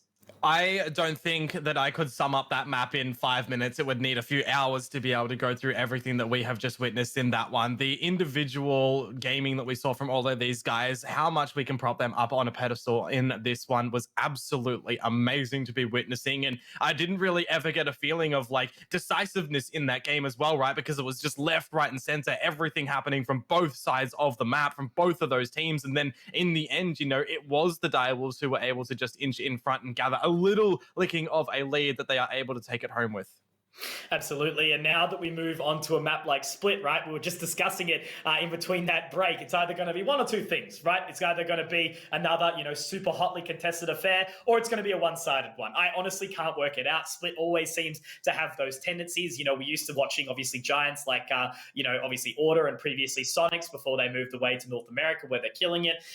You know, it's such a hard map. So many teams are scared to pick it. We don't get to see it enough until we really do sort of stretch it out to potentially those best of fives where, you know, we see it a little bit more regularly because it has to be picked up at this point in time. But, you know, it's exciting. It's been reworked slightly over the time. You know, they've sort of opened up a few more of the choke points to try and make it a little bit more, you know, offensive sided because it really is heavily defense. And, you know, if you've got a good setup, especially right now, if we're thinking, I've seen a comp with like a Cypher, Viper, and an Astra. It's just chaos. Yeah, it gets a little bit chaotic. I do wonder what we're going to see more so on the side of the Direwolves here because we've seen Paradox pick this one up yesterday, and I absolutely liked it. They brought out this Sky back onto it, but of course we look to go in toward the map of Split now, Mitch, to see what we're going to have lined on up. Are we going to have Azo bringing out that breach once more to go hand in hand with Delusion on the Sky? 6 flashes to come out through in total on that one can be pretty spicy. I'm excited. Dion, for everyone watching along at home, again, thank you for being a part of this. This is the Oceanic region. Of course, you know, these players from Australia, New Zealand, mainly sort of duking it out. Right now, we are in stage 2 of the, you know, closed qualifier number 2. Ultimately, the members of these games that we are witnessing today, the victors, will be able to go over and face off against the other top 6 in our region for the stage 2 finals, where they'll be accumulating points. And at the end of the day, after the 3 stages, we'll be going to those regional finals, hopefully on land, fingers crossed, where the teams will be accumulating those points as well to see who will take their way over to North America. 2 Oceanic teams will be representing our nation alongside Sonics potentially to find out who will go to the Valorant champions. Dion, Direwolves, Paradox, Split, we're rolling in. And what is these comps telling you right now? It's telling me that we have a little bit of a change up on the side of Paradox. Delusion was on the Sky and it was Azo on the breach, but now this time they are actually bringing out the Sage as it's a bit of a change up. Paradox, you know, they have a little bit of their different compositions that they can throw into the mix with to kind of go hand in hand with what their opposition picks on through. Jun actually bringing out the Sage this time as opposed to the Sentinel on the Cypher is going to be good for 1. Shut on down by Indy, and now Lou is looking to get up close and personal, good for 1. Indy low as well, but Lou will look to fall back a little bit. So waiting on the site, happy to sort of sit back. Delusion already creating this space, and that will be the call for the team to come in and join. They are still going to have to do a fair bit of work, though, because whilst they do have the site, the rotation can now start to come in. It does look like, you know, we've got Lou sort of sitting back towards the vents, maybe, just seeing if anyone does actually move through. But on the other side, already dropping down Raph, getting nice and close onto the other side of the smoke. We'll be able to find one, but Delusion does get the trade. Dion, Spike still yet to go down. Yet to go down. Player advantage for the Direwolves, still looking to put up this containment around the site, and Delusion is going to be stuck at the back of this pillar as well, but he's going to be laid to rest. And now Nation is usually sharp on the Sheriff, but is also finding himself a little bit pressured with 3 players are still alive. So the Direwolves, they do pick up the pistol here. They found the first pistol over on Haven as well, and they will also manage to get a little bit of a run in from there. But of course, Paradox, you know, they drop pistols. You usually see them force on through. It looks like we're not actually going to get that this time. So just the, yeah, maybe they listened. Maybe they've had a cheeky little time in the break to listen to our commentary, but no, that's fine. It's good to see that they are taking it sort of back because, look, I know it, right? It's more of those decision-making ideas. Paradox, if they're going to buy in with the Sheriffs or the Spectres or whatever, right, they need to go all in. Otherwise, you can sort of lose that opportunity up and only sort of go in half cut. So it's not exactly what you're sort of wanting to look for. It's better off to maybe potentially sort of sit back, save with just the classics, try find some extra damage, and then go and, full out in the bonus. Yeah, well, of course, the bonus is going to be in the next one. We'll have to wait and see what's going to happen in there. But for now, Lou on this Marshall, seeing if he can find another one on the board. A little bit of a bait attempt. We'll give off a sound cue. We're not looking really at this stage for anything just completely tricky, although, as I say, that Delusion somehow has gone all the way through spawn. Did he go through ropes? Where has he come from? Did he just find climbing through mid? He gotten into defender spawn somehow. Don't even know, man. It's one of these games, right, where somehow after just like a quick lapse in concentration, you can see these players just getting all the way around. But look, at this time, I think this is a really good round so far from Paradox. They managed to not only find the spike, but find 2 members. Potentially, if Nation is able to find another one, it might put him into a pretty decent spot. But, Lou, happy to lock it down. Missing the shots. Uh-oh. That was do climb in the end. Not to overanalyze, but I am just kind of wondering still how Delusion managed to do that, because there was the barrier wall over at the A side. Ropes was being safeguarded on from Lou. Did he just waltz through B site, spawn, and wrap around? Potentially, like through heaven? Yeah. Oh, man. I didn't even know. All right. Oh, well. Good damage, good position, because now look at this bonus. It ain't great. Couple of Sheriffs, couple of Spectres, the Marshal still in the hands of Lou. They're going to go aggressive, which I do like, but they are going to at least chuck that gravity well down early, and this is where it can get dicey. Lou potentially looking to pick up that orb straight away, which is going to mean he will have the Blade Storm available. He did get it. He did get out of there, and he's not going to accept it just yet. He will up it now, but missed just on the opposing side of the Cloud Burst. Will actually collect his star back as well. But it's all onto Wrath at this point in time to try and lock this position down. Now the Guiding Light to get the opening information. Yeah, Indy is going to spot out Wrath right now. Lou at the spawn as well in the alleyway to assist if required, but only with this Marshal. This is the bonus round, so we're just seeing what sort of damage the Diables are going to deploy on out. But now they are looking to mount out their retake from a couple of different avenues of approach, in through the spawn, in through the heavens as well. No fighting to be seen in through the garage area from the likes of Diables. It's actually going to be Paradox getting out a little bit of a flank, looking to wrap around as Indy able to start things off on towards Lou. Up on the wall though, Pain good for one, traded on through, a little bit of damage being put on through right now, but here's that flank coming through from Nation. We saw how damaging he was in the first map, and he will look to close it out as well here in this bonus round.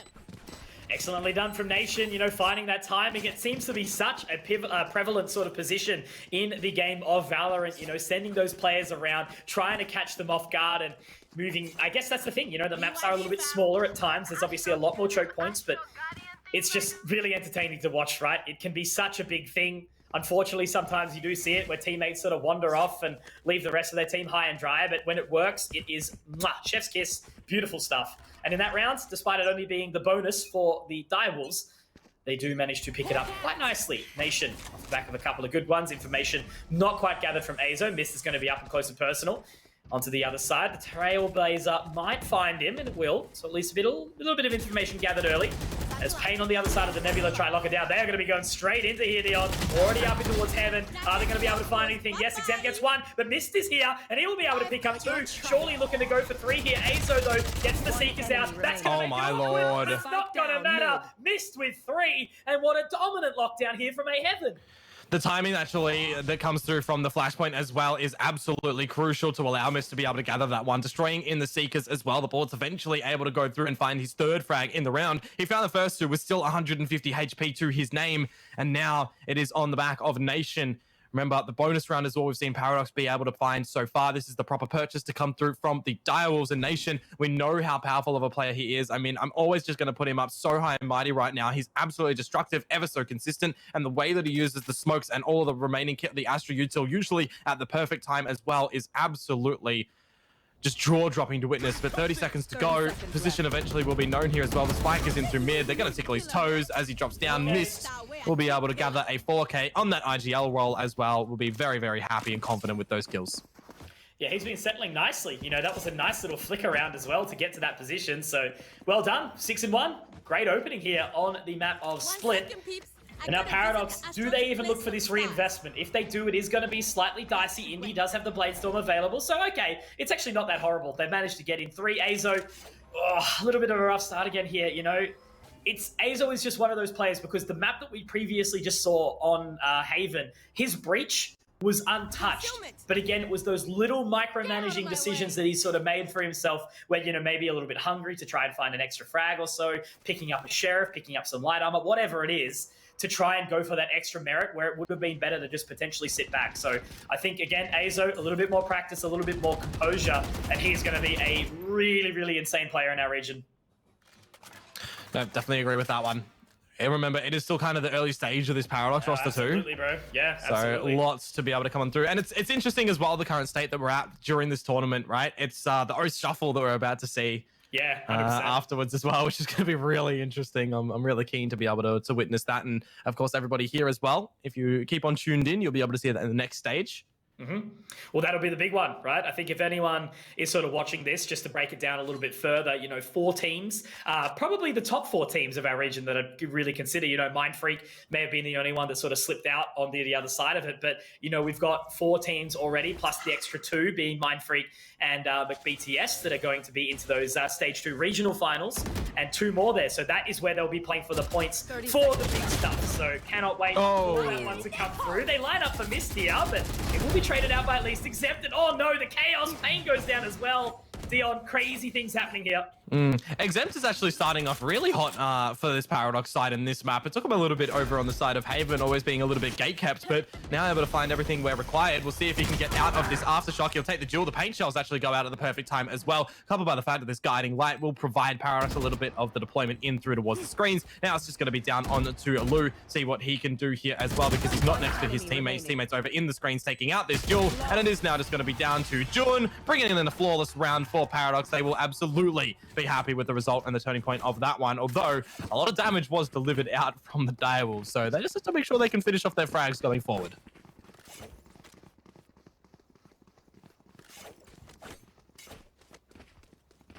Okay, big things.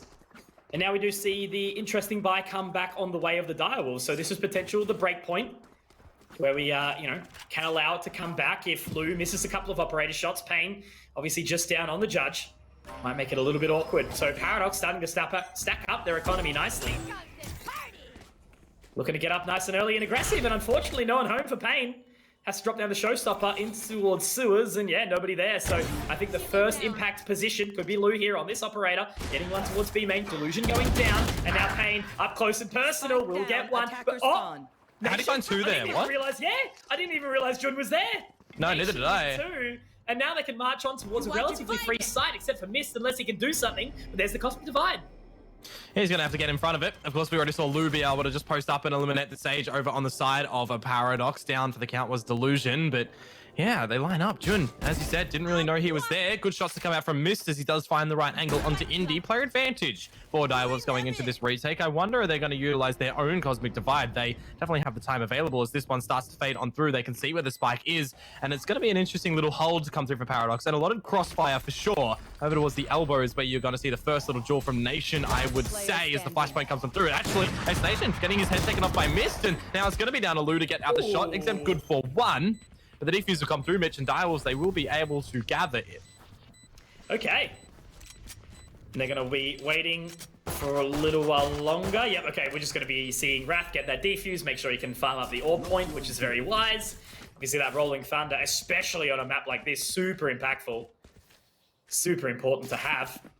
And yeah, Direwolves now 4. So they're starting to sort of, you know, bring that charge out a little bit more. But once again, they will have Paradox edging closer as they continue to snap at their heels. You know, they've got the money to still continue to buy back into this, whereas on the other side, Jun does manage to get a Vandal into his hand. So it's decent. You know, both of these teams have a very comfortable position, and I just kind of sort of sit here and wonder, it's like, when does the economic break actually come out? I feel like so many rounds have these buys in Valorant, and especially, you know, once some, you know, money bonuses stack up behind them. But anyway, regardless, it's okay. Jun looks to go for the important mid pick, but the wall will be broken straight away, and oh no! Lou missing that opening shot. Yeah. Well, it will be the reset over to Paradox, I think, if they do lose this one out. So, of course, they want to try and double down and get another one on the board. Well, not double down because the previous one went to Direwolves anyways. They'll see what they can do. Both Resurrections available. Still that Cosmic Divide over at the side of the Direwolves. You've got a little bit of reluctance for them over at the A side, but I am just noticing, look who's getting through the ropes already. Exempt. He's just looking to take a duel right now against Pain. So we'll see if something's going to come out. They are aware of the fact that they've relinquished control of mid. That wall going up. You've got the guiding light still available to find a little bit of information. I don't know if the Trailblazer has been used just yet from Azo. And it has indeed. So you've still got the 3 flashes to go on through. A little bit of extra heals. I always do like the fact that you've got lots of heals to come on through for Paradox's side.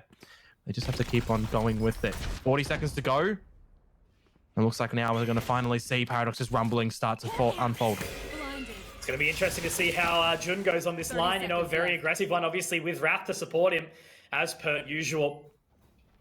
Trying to lock it down for a little while longer. Azo is going to get struck on, though. Jun, great peek in. Now the Pain Shells will force Pain back, and Exempt actually does manage to find the frag, but it's Pain to get the damage back. Now Nation, one of the bigger impact players, trying to get towards his position, but it's going to be the IGL. Missed. Can he lock it down? The answer is yes, but is it enough time? Not quite. Jun will be able to find it, but now Nation inside this 1 versus 3. Make it a 1 versus 4 as the Resurrection does come out. That's going to be the fault line. That's going to make it a little bit awkward for Nation. He might be stabilized just enough, but now that flashpoint, the aftershock to actually force him forward. Wrath, great utility usage to flush out the Nation member, and it will be Direwolves picking up 5. And is that the economic reset that Paradox need? Maybe not. They might have enough to go back into it again. Well, you can see the reliance that Direwolves are putting on toward that Resurrection as well, making sure that they bring somebody back to just balance out their economy to make sure that they are keeping themselves quite honest in the fact as well. Lou, 1 away from getting out this Blade Storm, still that operator to be put into the play in this fresh round. And you mentioned there the economical reset for the side of Paradox. They can technically go in with a little bit of a purchase if they want to, but it's not going to be the greatest. So they're going to sit around the 1.5k mark, it would seem, to make sure that they get the proper money going into the next round. They'll get some loss bonus if it does turn out to be a loss outcome in this one, but if they can convert it and if they can find it, they can find another round on the more strugglesome side when it does come to split. Gone for that aggressive shot. Indy's going to be forced behind the wall, but they're going to continue to charge in. Great use of the slow of Jun here. This is an awkward situation to be in. The Trailblazer shouldn't be spotting out just anything. Delusion has found Lou, though. That's a really important one to be finding. Guiding Light will go up. Exempt can get the trait out, but unfortunately, he's a little bit blinded. Azo still trying to get used to those ones there, but now it's going to be Pain on the other side. We'll be able to connect, dropping down Azo, but Exempt, the sidewinder, the drive-by, and now that is the A side broken in. He's going to be able to move forward. Paradox can even res. Showstopper is available. And now onto the other side. Dion, will he be able to isolate this position? Pain's just going to have to wait for it.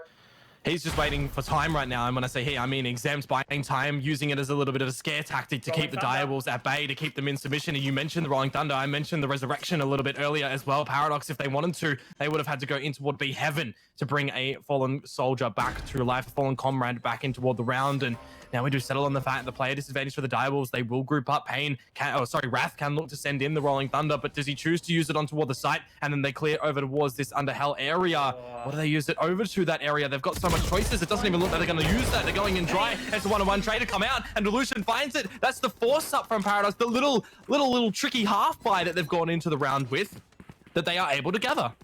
Nicely done. That was really clean in the end for Paradox, locking it down as a team. And as you mentioned, only in that force buy with the Guardians that they were able to pick it up. So that's a really good response from Paradox.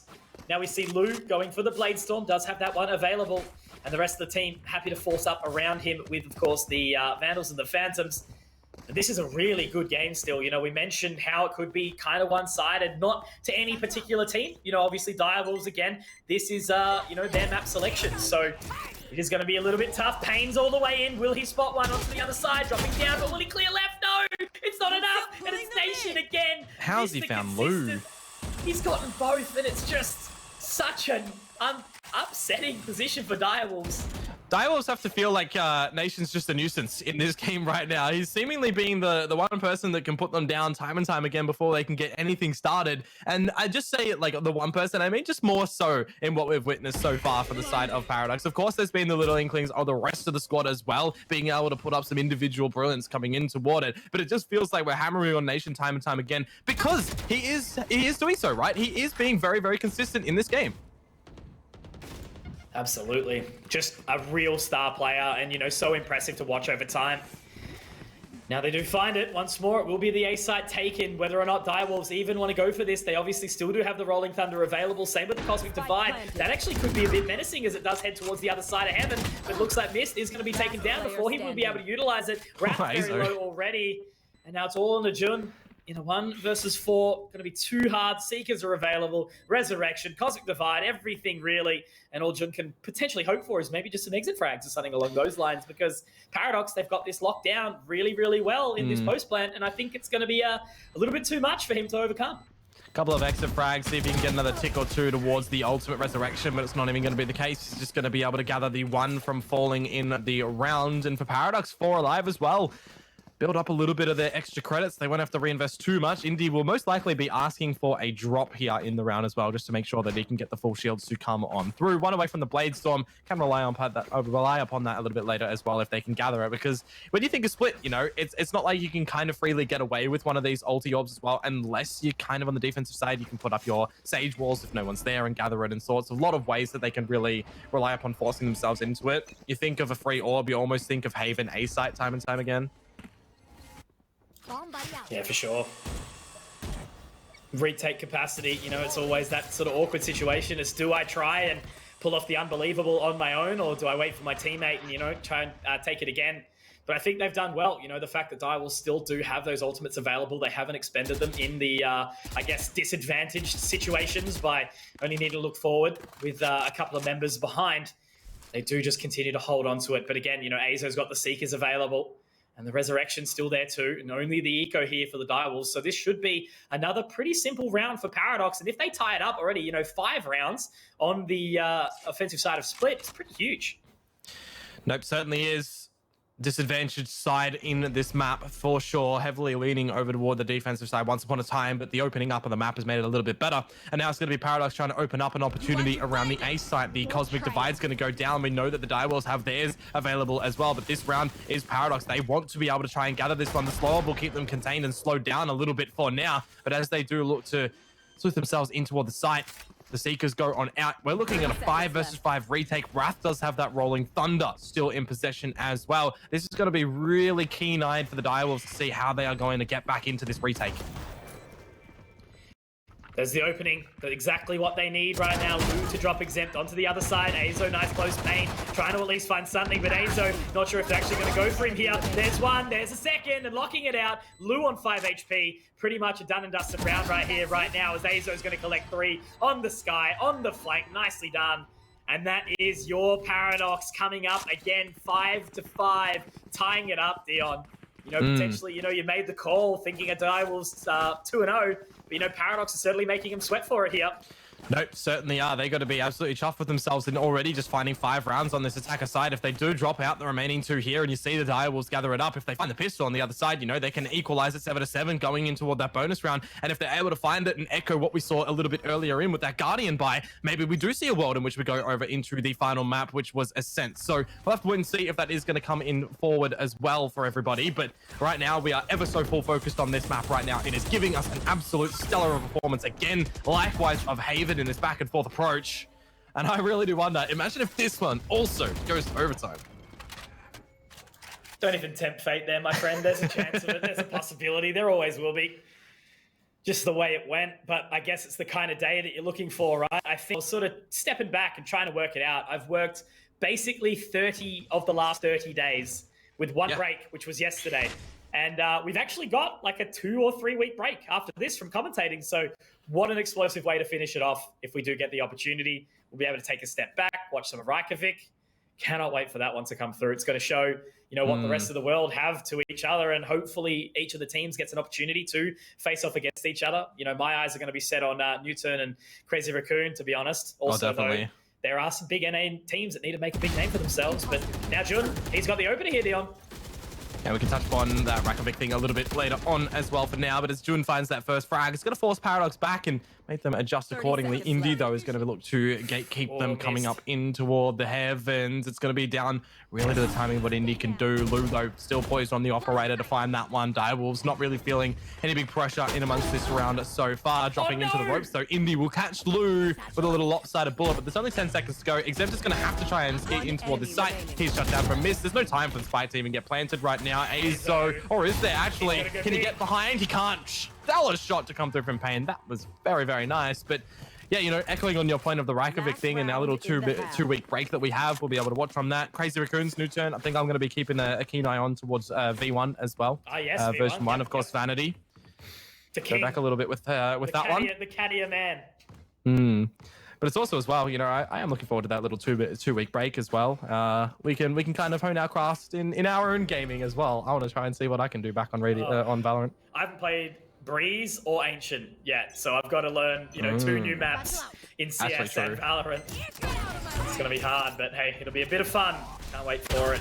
Now moving up in towards Heaven. Exempt's going to get the double up. 2 for 1 special here down at the meal side as Delusion waiting for that flank. And ooh, a little bit delayed, but at least he is able to live on for a little while longer. Now Jun likely to go down in this situation. Does manage to sort of roll around, but he's on the other side of his wall right now.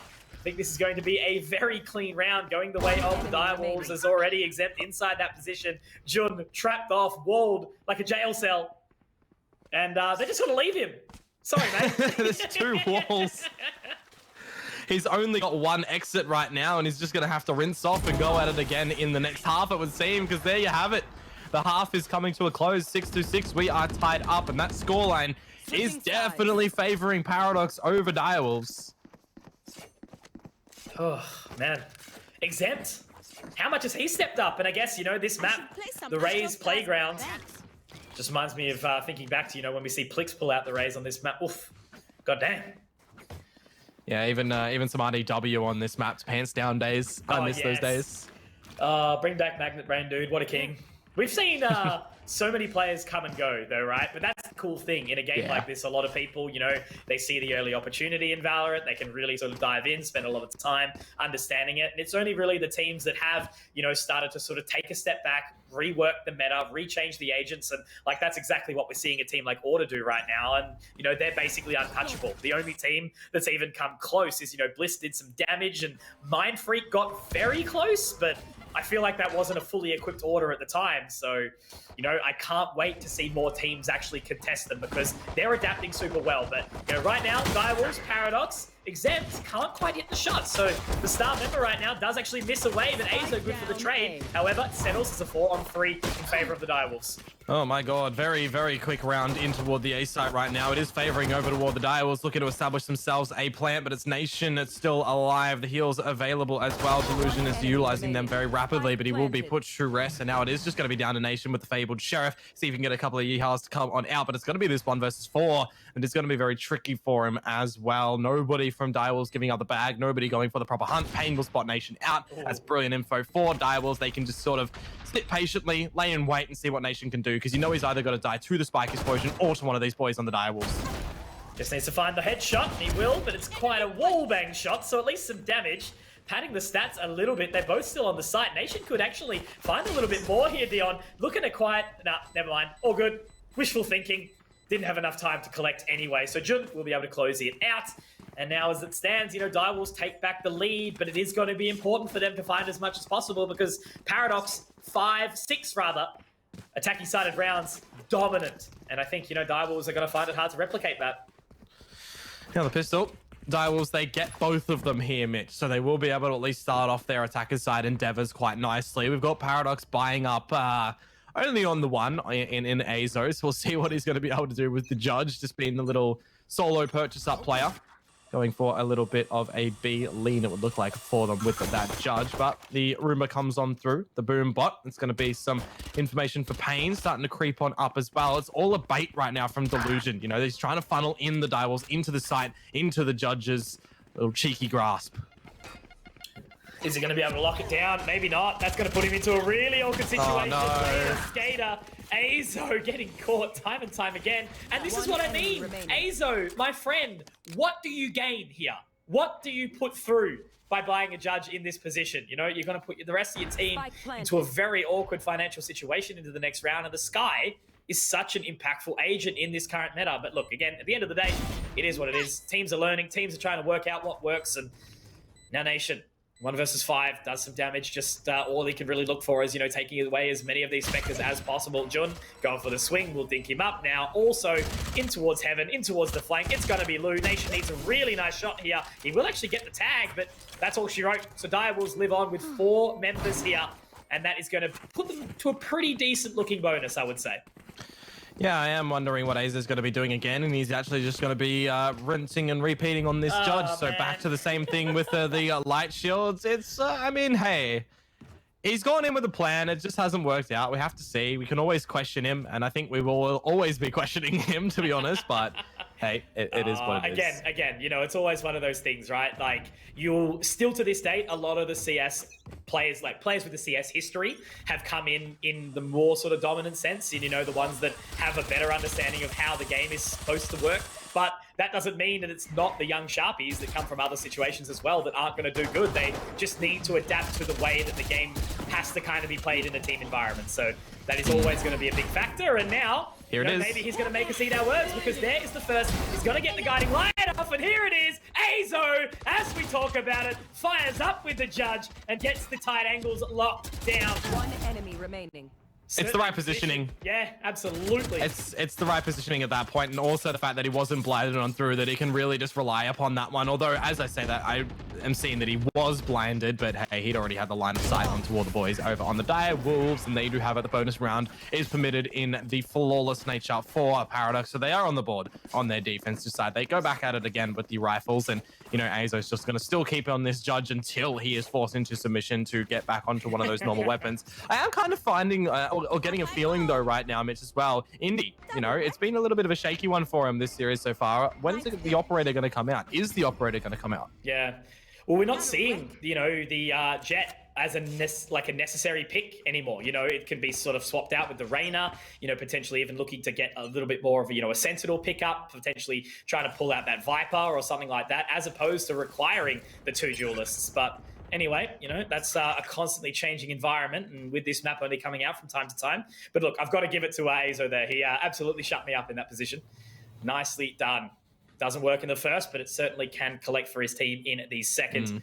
Makes me miss Lakers, though. That's all I'm saying. Only retiring a short time ago. Yeah, Lakers, of course, for Mind Freak. Calth now. The young Sharpie into it. Most definitely. Looking toward this new round, though. Trailblazer, spotting out a bunch of information, getting a little bit of cheeky concuss in and a near sight. Cosmic Divide and Seekers for Paradox that they can utilize. You've got the Showstopper now that Payne's picked up on the back of that ulti orb. And with 50 seconds to go, it is on the Direwolves to try and lead in the charge to bring out these first opening duels. Nebula down to ropes and towards Mail is the Dissipate. Trying to bait out a sense of Azo's presence. He's just waiting patiently. Direwolves, they're going to have to rotate over towards A now to meet up with Jun. And Paradox, you know that they're going to act accordingly as well. How do they play this? Delusion pushing on in. 30 seconds remain. Good use of the slow orb. That's going to keep them at bay for a little while longer.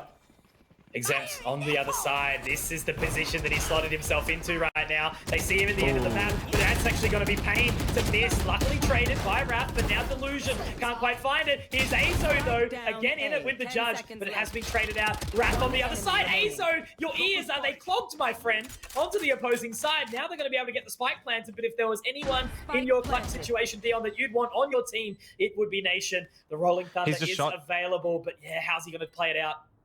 He just shot a couple bullets out of this Vandal as well, so by all means, they should know exactly where he is, but it looks like Jun is just pulling out utility at the wrong time. The wall is actually going to boost up Nation. It's going to offset his aim, and Jun is able to win out that duel as well. I was going to say, in a sticky situation, they could rely upon that Rolling Thunder if necessary, but hey, if you use a barrier wall and elevate your opponent and then put them back down 6 feet under, that'll work out too. Nicely done. Super good play from Jun there. I thought, you know, as you mentioned, it was a potential opportunity for the utility to actually throw him off, but he does collect in the round, so that's nice to find. Paradox, obviously they are going to have another full buy in the back, and it's another opportunity for them to sort of strike it into this position. So a potential opportunity. At least they are at least allowed to continue forward here. But Direwolves, again, this is not going to be an easy feat by any means. 4 rounds on this, on the attacking side, is going to be tough. Guiding light in. Azo is going to get punished for trying to think he can get away scot-free. Blades out for Lou as well with this curved barrier wall. Not curved, it's slanted, angled, sharp shot from Lou right now. Doesn't really matter. Delusion can't get anything established. And now Indy, his position is known as he gets out his own tailwind. Isn't going to work, unfortunately, in Exempt. He's always hiding behind some sort of wall, some sort of box. We saw him on the single box at A side previously. Now he's behind the B side wall, able to escape with 2. And once again, it's all on the back of Nation. A 1 versus 3. There's the first one. And now he's on the 1 versus 2. Can he win this one as opposed to last round's loss? Little curveball of the Cloudburst to come out. Couple of stars thrown down. Oh, he's going to use this as a bit of a tunnel forward to potentially find it. Where do they watch it? Where do they find this position? He's still got a little bit of extra time to work with. Cosmic Divide is available. Lou holding onto the other side. Nation needs to clear all of his angles well. There's one more, Dion, onto the other side. Sleuthing around. Payne's going to go for the swing. And Nation, he's going to find it again. The clutch minister and the king of this map on the recovery. Take a bow, my friend. Paradox pick up 8. He's just the king of Astra, isn't he? He's so versatile on this kit, even just in the confident angels that he's able to tackle on through. You look towards that conversion. Yeah, I mentioned that he lost out the last one. You potentially put it up towards a caster curse, but you know in that server right there that he is so driven to keep his squad alive, to push the boundary for them as well, to explore new heights for them. Because remember, as we've mentioned previously, Mitch, it's a new foundation of Paradox. It's still an early styled roster for them that they're going to be building upon, that they're going to see what they can continue to do on out. We've got a bit of a tech pause coming through from Paradox right now, as it looks like Indy's internet has carked it, so they will have a little bit of time to just settle on down and bring themselves back on in. I'm looking to the kill department though right now as well, right? Nation, he was up there on Haven, of course. He was at the top if I'm remembering correctly. Exempt not so much, but really putting through the performance on this one. It's a hard save, right? You know, in this position, it's like, who gets the MVP so far in this game? Is it Nation? Is it Payne? Is it Lou? Because both of them also had some really incredible positioning and run on Haven. So yeah, look, it's a hard sell to actually work out who has been the best in this one so far. But it's kind of like the old sort of adage, you know, like you'll see Simple go insane in a match, lose the best of 3, but still be named the MVP. That's potentially what we could be seeing for Nation right now if the side of Paradox is unsuccessful. But by the way it's been going, Nation has just pulled the team back out of the sort of, dissipating situation. He's able to force them straight back in and into the faces of the Direwolves. And obviously them being on that attacking side, I think Paradox might be able to force them into an awkward situation. So the opportunity is still here for both of these teams. Overtime?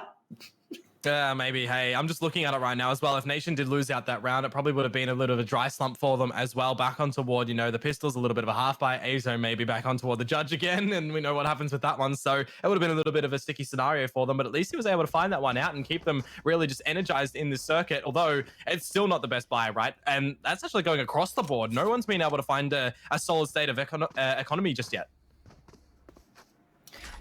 Absolutely. So looking to get that, oh no, potentially not. Was toying with the idea of the Rolling Thunder early on. But now we move up. Apparently there's a laser beam coming out of Lou's face. That's an interesting one, haven't seen that before. To the other side, Azo gathers the information with the guiding light straight away.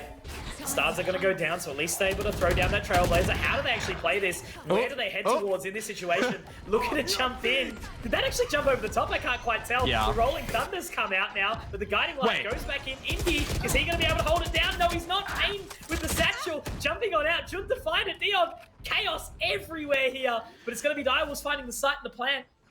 That gravity well going up into Mail and the guiding light. I think the showstopper actually exploded into the guiding light. I'm not 100% sure that it exploded in mid-air, so maybe that was the outcome of it. But Direwolves, they have a player advantage still going in toward this hold. The Cosmic Divide can be deployed on from both of the sides right now. Engagement in this duel still up in the heavens as well. But as Delusion starts to come out from the alleyway, we're going to see what he can spot. It is this Guardian as well. He's going to have to be precise and unfortunately gets decapitated by Lou. Still looking to lurk around those rafters. Nation's still alive as well. Might just be onto the save call with Exempt.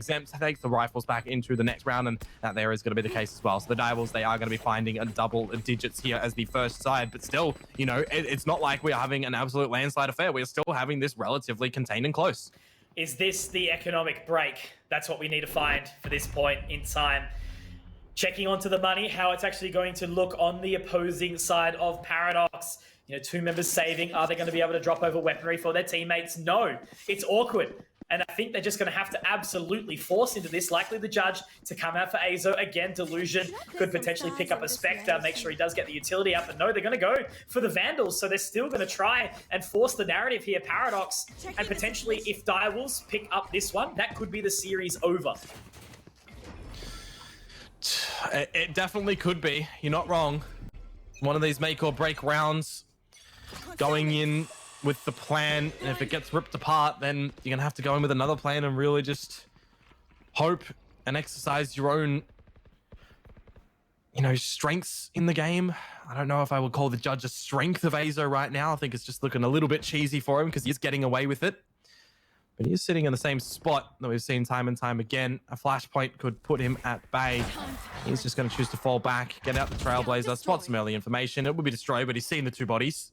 So there's early info for the side of Paradox. But look at this already. Jun, he could just sit here for a while if he wanted to, but Indy. Oh, no. Indy, no. The timing does not favor, and that is going to be the absolute charge up. But Dion, take a little look. Who's on the map? Who's in the position? It is Nation. If he's able to defend this, there could be some big things to happen. Exempt on the other side. There is an opportunity for them to continue to defend this one. That's going to be the ultimate out for Pain, though. Nation will go down. Now it's on Exempt to strike, but he will be traded and taking it down. Now, Azo, what do you do, my friend? How do you make your way back into this round? Jun's going to go down to the hands of Delusion, and all of a sudden, Dion, it's back to a 3-on-3. Spikes will be planted. Actually, no, it won't, because Azo's found it. And now it's into a 2-on-2 again, but they have to find the side. Azo has been an absolute thorn in the side of the Direwolves. Yeah, he's been a menace right now, and still with this judge at close proximity too, he might be able to find another one, or hell be at 2. He could be really poised on toward keeping Paradox alive and kicking in this one. There's the judge at the deep shot as well, but he does get decapitated over at the elbow. The plane can go down, and now it's on to Indy. Needs some decimation to come on out with this gun right now. Mitch, he gets the first one on a loo, but with only 7 HP, it's going to be Wrath to get the final blow in the round. And you think that Paradox might have been able to get that one on back and just slip out of their hands. Look at the money now. It's done. And that's why I talked about potentially that could be the rest of this game, but it is going to be the Paradox tactical pause to come out. Don't blame him. Very wise. Have a little discussion. Try and work out what you want to do. Toying with the judge purchase again. Just save, guys. Come on. You can win this one. Wait for it. But look, now that I've said that, they're probably going to win the damn round, right? That's how this game goes for me. But regardless, yeah, it does look like Paradox are going to take somewhat of a save and wait until they go into the next one. You know, they've still got the opportunity here. Even if Direwolves does get 12, you know, what did we see in the last map? A huge comeback to actually allow it to get to that 12-12 situation. So, you know, it is Exempt and Nation that have really been the stars in this match. Delusion has had a little bit of a slow one. So the IGL and captain certainly not able to put up the numbers he wants. But, you know, it is a pretty tough task playing a Sage on this map. It is obviously very important, very impactful. But then again, if you can't put yourself into those right positions, sometimes it can be strugglesome. Nah, certainly so, man. Yeah, everything is going to have to come on through from Paradox at this time as well. You know, I wonder if it has just been the decision that Azo has been, you know, farming up a couple of these frags, and Delusion just has done the call. Azo, go see what you can do, and we'll play accordingly at the back of it. And now for the new round, Nation, the star-studded player for the squad of Paradox is down. As you do see it, Delusion forced into submission as well. One tap to come out from Lou on the reload, the fadeaway, looking for the ace now, Mitch. Looking for the big old Twitter clip, if possible. And he will be gathering it through the box. Big confidence to come through from Lou. And that is going to be not just map, not just series. It's qualification point for Direwolves and elimination point for Paradox. Absolutely. You cannot give Lou those situations, you know, just funneling straight in, tunnel vision. But Lou, the captain, the champion, the high fragger for this roster of the Direwolves. He was on top in the previous map. Now he finds himself here again on Split. And it has just been criminal coming out from Lou about how good this guy is on his Jet. And, you know, you see some Jet players around that, you know, don't exactly take the control that the team needs them to do so. You know, not utilizing the duelist role and his space creation with the Tailwind, but this is exactly what Lou lives up to, and he is just so impactful for this roster. We're going to see if they can close it out in style as well for the Direwolves. Paradox, of course, they do still keep in toward this one. They are still here, a Cosmic Divide and those Seekers to be able to play with, but you look at the flip side, they have a Blade Storm, that Resurrection, and the Cosmic Divide on their own for Direwolves. A little bit of the info in through towards mid, as the Ultimate Orb is going to be gathered by Pain. Why not? The rest of your team is, you know, already gotten in their ults. You might be the closest. I didn't quite catch how close they were to the Rolling Thunder, but it doesn't really matter at this point. It's 4 rounds of padding for Paradox to try and keep up and try to bring it back. 55 seconds, ticking it down. How do Paradox play this? They've been very passive. You know, they've been happy to try and sort of duel some mid control, but they haven't tried to take an A ramps. They haven't tried to take sort of B main, and it's basically just been Delusion sort of sitting and waiting. And in this situation, completely off, just the one Cosmic Divide to be thrown down, and the full rotate is here. Nation still in a good position. Will be able to open up at the first. The paint shell's going to make it awkward though. Will he be taken down? The answer is no, not quite yet, but he does go up into the Astroform and will be taken down, and then walking straight through the Nebula will be Lou. Delusion is going to be able to pick that one up in the up in heaven with the operator. It's a 3 versus 4, but the resurrection is there, and unfortunately, Payne, you are the sacrificial lamb here, but it's not going to matter because it is going to be Direwolves, your victor, and another qualifying team to get their way in to stage 2, the finals, the regional finals of stage 2, to start to accumulate those points. These teams are the ones that are going to be contesting for that top 2 spot in the region to go to North America. Yep, no, that's it. Very big congratulations to Direwolves on that one, you know, and an absolutely explosive, closely contained map, number 1 of Haven in that one. It could have really gone either way. It was just such a map to behold. You know, you put it a little bit later, earlier in the broadcast. If you've just joined us and you missed out on map number 1, if you want to see just such a brilliant map played on through, go back into the VOD and go back and watch that. It was amazing. But of course, the Direwolves taking this 2-0. At halftime, we were tied up. You know, it was 6-6, and then Direwolves, they just managed to inch in front at the end. Absolutely, which means that we are obviously, you know, moving forward to that next game. But before we do close up, we've actually got the man himself. I think it's Payne. Leon, jumping into the server. Shit. How you doing, What's my friend? up, dude? How you doing, brother? How was that game? Congratulations. I'm doing on the first okay. win. Oh, thank you. It was okay. Nah, Payne, big congratulations on that one, my friend. I got the first question for you right now. Haven, how are you guys feeling after that one? Because you guys took our breaths away. I don't know. We shouldn't have gone overtime, but there's a bit of a miscommunication on the last round. Didn't know where the last guy was, I guess. But overall, it didn't really feel that close. We knew we were going to win the whole time, pretty much. Just a bit of trouble closing out, I guess. No, awesome to hear, man. And look, you know, I guess across the board, you guys are sort of really, I guess, settling in now. You know, we spoke to Dylan, I believe it was the day before, Friday night, and getting a bit of an understanding about how the roster's been going. Are you guys feeling comfortable in your agent selections now in your map pool? Yeah, we're just still kind of settling in a little bit. Probably going to switch around the agents pretty soon, but so far everything's been going well. John especially, he's been switching his agents a lot, and he's just been fragging out. That's good to hear. It's always good to see sort of, you know, changing it up to see what's going to work with you guys as well. But, you know, what's sort of the game plan right now looking forward into the next stage of these finals? Just really kind of do the same thing, you know, keep practicing, maybe probably switch the agent lineup to something more meta, because our agent lineup's a bit out of meta right now. No one's really running this. It feels kind of bad, especially versus the Viper Astra meta right now. But yeah, just more of the same stuff, just trying to click heads as well as we can. Awesome to hear it. Well, man, before we do wrap up and send you on, obviously, again, congratulations in making it to the regional finals of stage 2. Any shout outs or any you know, words you want for all the boys watching along at home? Yeah, shout outs to Azo for throwing that game. Fair, absolutely. There you go. And look, we commented on it a little bit, right? I'm not going to say it was all on Azo, but yeah, man, you know, it is a team game at the end of the day. So it was the Direwolves team that did manage to be the successes here. Dion, any final words before we do throw over to a little break, before we do bring back Tyrant and Nebula? Yeah, I'm just really looking forward to the next one as well. You know, we've already had one of our big maps be played for today. I think Haven will go down as, you know, one of the most exciting maps over this series as well. You know, I kind of put my mind back towards what we saw on Icebox as well. You know, Marsh putting his performance up the other day. So I'm hopefully, you know, thinking that we're going to have something like that going on forward too. But have gotten a little bit of a word that there might be just a slight extended break coming into this one. The next match should be looked to start in about 20, 25 minutes, something like that. Yep, correct. So in that interim, guys, make sure you go make some food, get a drink, whatever it's going to be, but stick around, because in 20 or so minutes, we are going to be back with Tyrant versus Nebula. We are Konkmoto. It's been a pleasure to bring you this broadcast, and we'll see you back very soon.